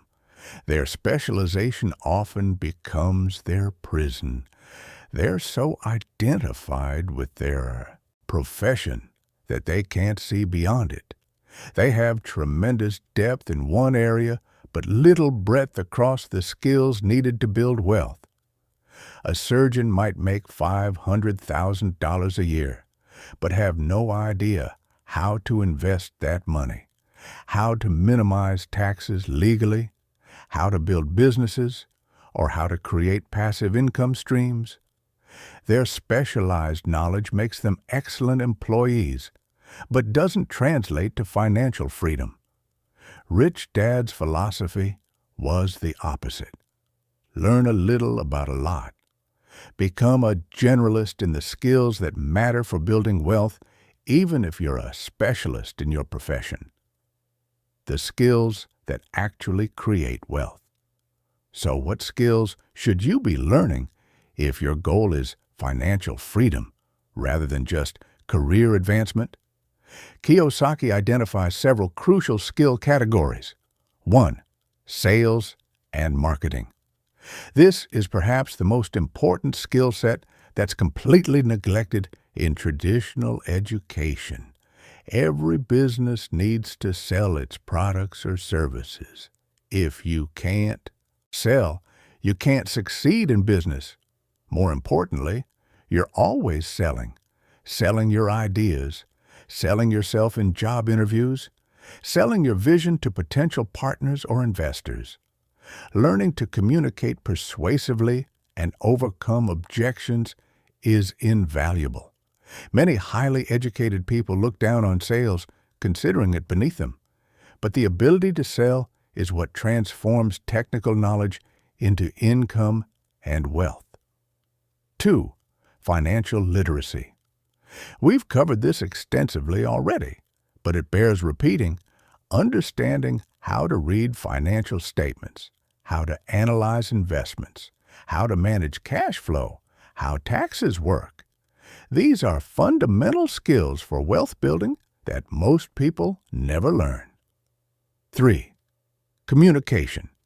The ability to write clearly, speak persuasively, negotiate effectively, and build relationships is crucial. Many brilliant people remain poor because they can't communicate their value to others. 4. Leadership and management. Whether you're leading a team, managing a business, or coordinating contractors for a real estate investment, leadership skills multiply your effectiveness. You can't build significant wealth entirely alone. You need to be able to work with and through others. 5. Systems thinking. Understanding how to create systems and processes that run without you is essential for building businesses and passive income streams. The wealthy don't just work in their businesses, they work on their businesses, creating systems that generate income without requiring their constant presence. Robert Kiyosaki's Own Career Path, a masterclass in learning. Let's look at how Kiyosaki himself applied this principle because it's instructive. After college, Robert could have pursued a traditional corporate career path, climbing the ladder in one company or industry. That's what his poor dad wanted for him. Instead, He deliberately chose jobs and experiences designed to teach him specific skills he knew he'd need. He joined the Marine Corps not primarily for patriotism, though that mattered, but to learn leadership and how to manage people under pressure. The military is an excellent training ground for discipline, systems, and team management. He worked for Xerox Corporation in sales, despite being naturally shy and uncomfortable with selling. He knew this was a weakness he needed to overcome, so he deliberately put himself in a position where he had to learn sales skills. He stayed until he became one of their top salespeople, then left.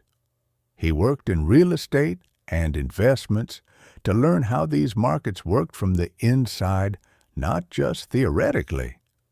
He started multiple businesses, some of which failed, specifically to learn about business operations, management, and what works and what doesn't. Notice the pattern? He didn't stay in one job for 30 years climbing the ladder.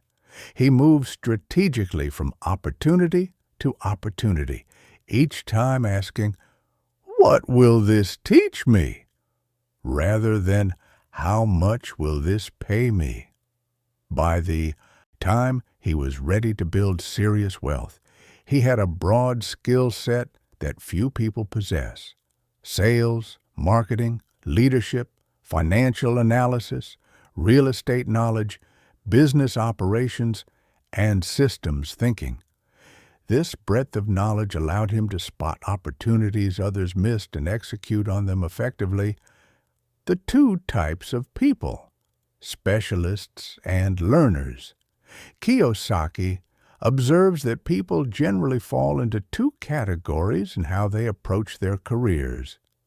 Specialists focus on becoming excellent at one thing. They want job security, predictable advancement, and recognition in their field. They're willing to sacrifice breadth for depth. They think, if I just get good enough at this one thing, I'll be valuable and secure. Learners focus on acquiring diverse skills. They're willing to take lateral moves, pay cuts, or unconventional paths if it means learning something valuable. They think, what skills do I need to create the life I want, and how can I acquire them? Neither approach is inherently wrong, but they lead to very different outcomes. Specialists often achieve high incomes, but remain trapped by their specialization. They're highly paid employees, but employees nonetheless. Learners acquire the diverse skill set needed to build businesses, spot opportunities, and create multiple income streams. They may earn less initially, but they're building toward freedom. The courage to look stupid. Here's something Kiyosaki emphasizes that's incredibly important. Learning new skills often requires being willing to look stupid. When Robert joined Xerox to learn sales, he was terrible at first. He was shy, awkward, uncomfortable. He got rejected constantly. He was probably one of their worst salespeople initially. Most people would have quit. "I'm not cut out for sales," they'd say, and return to something they were already comfortable with. But Robert understood that discomfort is the price of growth. He was willing to be bad at sales for a while because he knew that eventually, with practice, he'd get good at it. And he did. This willingness to be a beginner, to look foolish, to fail repeatedly while learning, this is what separates people who develop diverse skills from those who stay trapped in their comfort zones. Most people's ego won't allow them to be beginners at something new. They'd rather stay expert at one thing they already know than be terrible at something new that could transform their future. The difference between job security and financial security. Let's address something crucial. Job security and financial security are not the same thing. Job security means your employer probably won't fire you. You have a stable position, maybe tenure, maybe seniority. You can count on that paycheck month after month. But what happens if the company goes bankrupt? Or if your entire industry becomes obsolete? Or if economic conditions force layoffs? Or if you become disabled and can't work? Job security is an illusion. It's security as long as very specific conditions remain true. When those conditions change, the security evaporates. Financial security, on the other hand, means you have assets generating income, regardless of your employment status. You have multiple income streams. You have skills that allow you to create value in various ways. You're not dependent on any single employer or even any single industry. Most people spend their lives pursuing job security and calling it financial security. They're not the same thing. Poor Dad had excellent job security. He had tenure in the education system, union protection, a guaranteed pension, but he had no financial security. When he lost his job late in life due to political conflicts, he was devastated. He had no other options, no other income streams, no assets to fall back on. Rich Dad never had job security. He was self-employed from a young age, but he built tremendous financial security through assets, diverse skills, and multiple income streams. The strategic use of employment. I want to be clear. Kiyosaki isn't saying never have a job or quit your job immediately. That would be reckless advice. What he's saying is use employment strategically as a learning platform while you build your asset column. Keep your job. Use it to generate income. But simultaneously, learn skills through that job that will help you build wealth. Use your income to buy assets, not liabilities. Use your benefits, like health insurance, while building your business network with people who can help your wealth-building journey. Look for opportunities within or adjacent to your employment. Your job is a tool, not a destination. It's a means to an end, not the end itself. The McDonald's example, revisited. Remember the story we discussed earlier about Ray Kroc and McDonald's? Let's revisit it with this new lens. When Ray told those MBA students he was in the real estate business, not the hamburger business, he was teaching a profound lesson. Your visible business and your real wealth-building strategy don't have to be the same thing. McDonald's front-facing business is selling hamburgers. That's what customers see. That's what employees focus on. But Ray understood that real estate ownership, controlling the land under each franchise, was the real wealth engine. You can apply this same principle to your career. Your visible job might be as an accountant, teacher, engineer, whatever, but your real wealth-building strategy might be acquiring rental properties, building an online business, investing in dividend stocks, or something else entirely. You do your job well, you fulfill your responsibilities. But you understand that your job is providing income and learning opportunities, while your assets are building your actual wealth. The danger of golden handcuffs.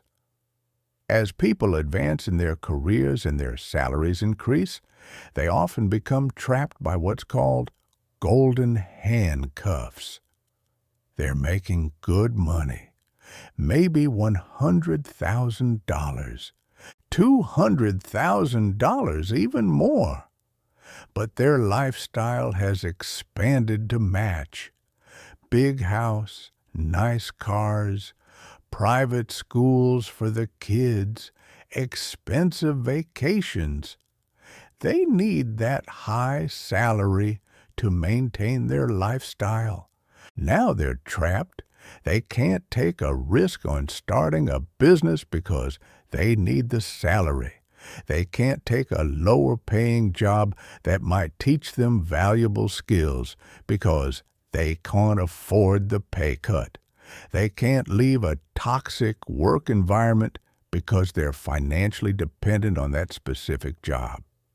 The golden handcuffs are extremely comfortable prison. You're well-fed, well-housed, well-entertained, but you're not free. Rich Dad warned about this repeatedly. As your income increases, don't let your expenses increase proportionally. Maintain your lifestyle while directing extra income toward assets. This keeps you free to make strategic moves rather than trapped by your own expenses. Integrating all 6 lessons, your roadmap to financial freedom. We've now covered all 6 of Robert Kiyosaki's revolutionary lessons. Let's integrate them into a coherent roadmap you can actually follow. Lesson 1. The rich don't work for money. Start shifting your mindset from how can I make more money to how can I build assets that generate money for me. Your goal isn't a bigger paycheck, it's passive income that eventually exceeds your expenses. Lesson 2. Why teach financial literacy? Commit to ongoing financial education. Read books, take courses, study successful investors. Build a foundation of knowledge about how money actually works, not how you were told it works. Lesson 3. Mind your own business. Keep your day job, but start building your asset column.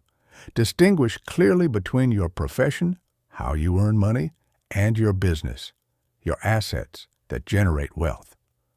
Lesson 4. The history of taxes and the power of corporations. Learn how to legally minimize taxes and protect assets through proper structuring. Work with qualified professionals as your wealth grows. Understand that the tax code rewards investors and business owners. Lesson 5. The rich invent money. Develop your financial intelligence to spot opportunities others miss. Build the courage to act on those opportunities. Start small, learn from experience, and gradually increase the scale of your investments. Lesson 6. Work to learn, don't work for money. Choose jobs and experiences based on what they'll teach you, not just what they pay. Develop a broad skill set that includes sales, marketing, finance, leadership, and communication. Your personal action plan, the next 90 days. Theory without action is just entertainment. So let's get practical. Here's a 90-day action plan based on everything we've covered. Days 1 to 30. Education and assessment. Read or reread Rich Dad, Poor Dad in its entirety. Read at least 2 other financial books. Suggestions. The Millionaire Next Door. Your Money or Your Life. The Richest Man in Babylon. Create a complete financial assessment. Track every dollar you earn and spend for 30 days. Calculate your current net worth. Assets minus liabilities. Identify your biggest financial weakness. Is it knowledge, discipline, fear, cynicism? Days 31 to 60. Skill building and planning. Choose one area of investing to focus on, real estate, stocks, business, etc. Take a course or attend seminars in that area.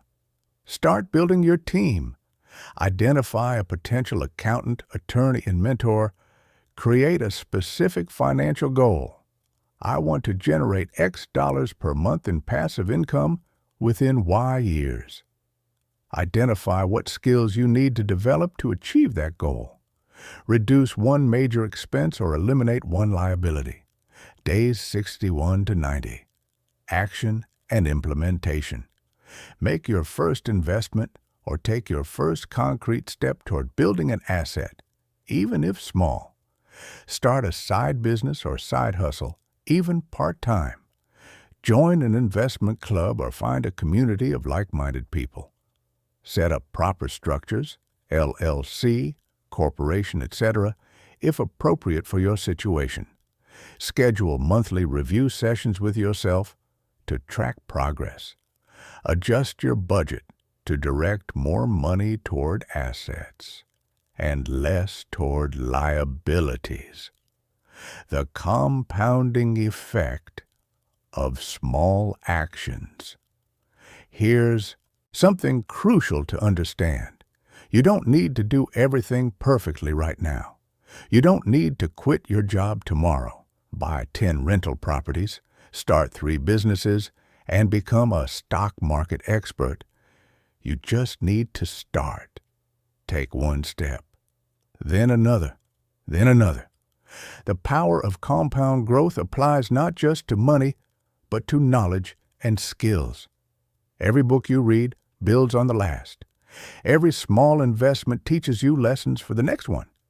Every skill you develop opens new opportunities. A year from now, if you consistently apply these principles, you'll be amazed at how different your financial situation and mindset are. 5 years from now, you'll be almost unrecognizable compared to today. 10 years from now, you could achieve financial freedom that seems impossible right now. But only if you start. Only if you take action. Only if you persist through the inevitable challenges and setbacks. Overcoming the final obstacles. As we near the end of our journey, together, let's address the obstacles that will try to stop you. I don't have enough money to invest. Start where you are. Invest $50, $100, whatever you can. The amount matters less than building the habit and gaining experience. Plus, as you reduce liabilities and increase income, you'll have more to invest. I don't have time. You have time for what you prioritize. Can you find 30 minutes a day for financial education? Can you listen to audiobooks during your commute? Can you sacrifice one TV show per week to learn about investing? I'm too old/young to start. Kiyosaki started his serious wealth building in his 30s. Some people start in their 20s, others in their 50s or 60s. The best time to plant a tree was 20 years ago. The second best time is today. The economy is too uncertain. The economy is always uncertain. There has never been a perfect time to start. Waiting for perfect conditions is just another form of procrastination and fear. What if I fail? You will fail sometimes. Every investor does. The question isn't whether you'll fail, but whether you'll learn from failures and keep going. Small failures early are investments in your education. A love letter to Robert Kiyosaki, the teacher who changed millions of lives. As we close this journey, I need to express something from my heart. Profound gratitude for Robert Kiyosaki and the gift he gave the world through Rich Dad, Poor Dad. Think about what Robert did. He could have kept Rich Dad's lessons to himself, used them to build his wealth, and lived a comfortable, quiet life. But instead, he chose to share these revolutionary ideas with the world, knowing he'd face criticism, skepticism, and resistance from the financial establishment. He took complex financial concepts that were traditionally hoarded by the wealthy and made them accessible to everyone. He wrote in simple language used stories and examples, and spoke directly to ordinary people who'd been told their whole lives that wealth wasn't for people like them. Robert Kiyosaki is more than an author. He's a financial educator who has transformed millions of lives. He's a truth teller who exposed the lies we're taught about money from childhood. He's a revolutionary who challenged the entire paradigm of go to school, get a job, work hard, retire.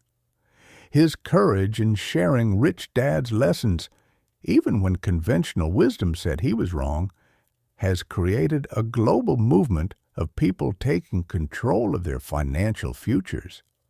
The brilliance of Rich Dad, Poor Dad isn't just in the specific strategies it teaches. It's in the permission it gives readers to think differently, to question authority, to challenge assumptions, to imagine a different future than the one society prescribed for them. Robert showed us that financial freedom isn't reserved for the lucky few born into wealth. It's available to anyone willing to educate themselves, develop their financial intelligence, and take action despite their fears. He could have written a dry textbook full of jargon and theory. Instead, he told us a story, a deeply personal story about two fathers, two philosophies, and the choice we all must make about which path to follow. That choice is now yours. Your moment of decision. Here we are, friend. We've traveled far together through these lessons. We've explored new ideas, challenged old assumptions, and opened up possibilities you may never have considered before. But now comes the crucial moment. What will you do with what you've learned? You have two paths before you. Path 1. You close this guide, feel inspired for a few days, maybe share some quotes with friends, and then return to exactly how you were living before. You keep working hard at your job, spending your paycheck on liabilities, hoping somehow things will magically get better. You let fear and cynicism and inertia keep you in the rat race. Path 2. You decide that today, right now, is the beginning of your transformation. You commit to financial education. You start building your asset column. You develop new skills. You take action despite your fear. You persist through setbacks. You become one of the people who actually escapes the rat race and builds real financial freedom. The choice seems obvious when I lay it out like this, but here's the truth. Most people will choose path 1. They'll return to their comfort zone. They'll prioritize short-term comfort over long-term freedom. Don't be most people. You picked up this guide for a reason. Something in you knows you're meant for more than the conventional path offers. Something in you resonates with these principles. Something in you is ready for change. Listen to that voice. Trust that instinct. Take action on what you've learned. The ripple effect of your transformation. Here's something beautiful to consider. When you transform your financial life, you don't just change your own future. You change your family's future. You change your children's understanding of money. You change what's possible for the next generation. You become a living example that there's another way. You break the cycle of financial struggle that may have plagued your family for generations. You create a new legacy. And beyond your own family, you inspire others. People will notice your transformation. They'll ask what you're doing differently. You'll have the opportunity to share these principles, to teach what you've learned, to help others find their own path to freedom. This is the ripple effect of financial education. It spreads. It multiplies. It transforms not just individuals, but families, communities, and eventually society. Robert Kiyosaki started that ripple with Rich Dad, Poor Dad. Now it's your turn to carry it forward. A final word. The journey begins now. My dear friend, as we part ways, I want you to know something. I believe in you. I believe you have the intelligence to understand these principles. I believe you have the courage to act on them. I believe you have the persistence to keep going when things get difficult. Most importantly, I believe that financial freedom isn't just possible for you. It's waiting for you. Not as a distant dream, but as a real destination you can reach through consistent application of the principles we've explored together. The lessons of Rich Dad, Poor Dad have transformed millions of lives. They can transform yours too, but only if you act. So here's my challenge to you. Before this day ends, take one concrete action based on what you've learned. Buy a financial book. Open an investment account. Create that spreadsheet tracking your income and expenses. Call that mentor you've been meaning to reach out to. Research your first potential investment. Start that side business. Just one action, one step forward today. And then tomorrow, take another step. And the day after that, another. Build momentum. Build knowledge. Build assets. Build the life you truly want. The rat race is waiting for those who choose the conventional path. But financial freedom is waiting for those who dare to choose differently. Rich Dad's lessons have been passed to you through Robert Kiyosaki's generous sharing. Through this guide, and through millions of people around the world who have discovered these truths. Now, you're part of that legacy. Now you carry these lessons forward. Now you begin your own journey from the left side of the cash flow quadrant to the right side. From working for money to having money work for you. From financial struggle to financial freedom. Thank you for taking this journey with me. Thank you for opening your mind to new possibilities. Thank you for being willing to challenge everything you thought you knew about money and wealth. Now go, take action, build your future, and remember, Rich Dad's lessons are only as powerful as your willingness to apply them. Your new life begins today, right now. With your very next decision. Make it count. With deep respect for your journey and unshakable belief in your potential. Your friend in financial freedom. Epilogue. Robert Kiyosaki's lasting gift to humanity. In 1997, when Rich Dad, Poor Dad was first published, the traditional publishing industry rejected it. They said it was too different, too controversial, too simple. They said people wouldn't be interested in a book that challenged conventional financial wisdom. Robert Kiyosaki proved them spectacularly wrong. He self-published the book initially, grinding through skepticism and criticism, driven by a simple mission, to share Rich Dad's lessons with people who needed to hear them. That decision, to persist despite rejection, to believe in the message despite the naysayers, has impacted more lives than perhaps any other financial book in history. Today, Rich Dad, Poor Dad has sold over 40 million copies. It's been translated into dozens of languages. It's taught in schools, discussed in book clubs, passed from parent to child, shared between friends. But the real measure of its impact isn't in copies sold. It's in lives changed. It's in people who escaped the rat race, It's in businesses started, investments made, financial freedom achieved.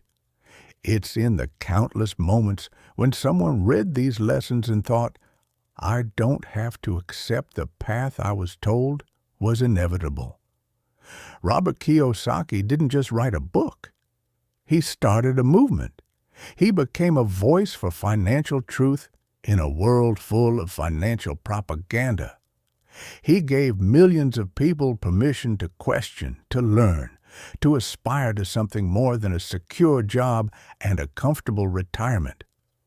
His genius wasn't in inventing new financial strategies. Many of these principles have been used by the wealthy for generations.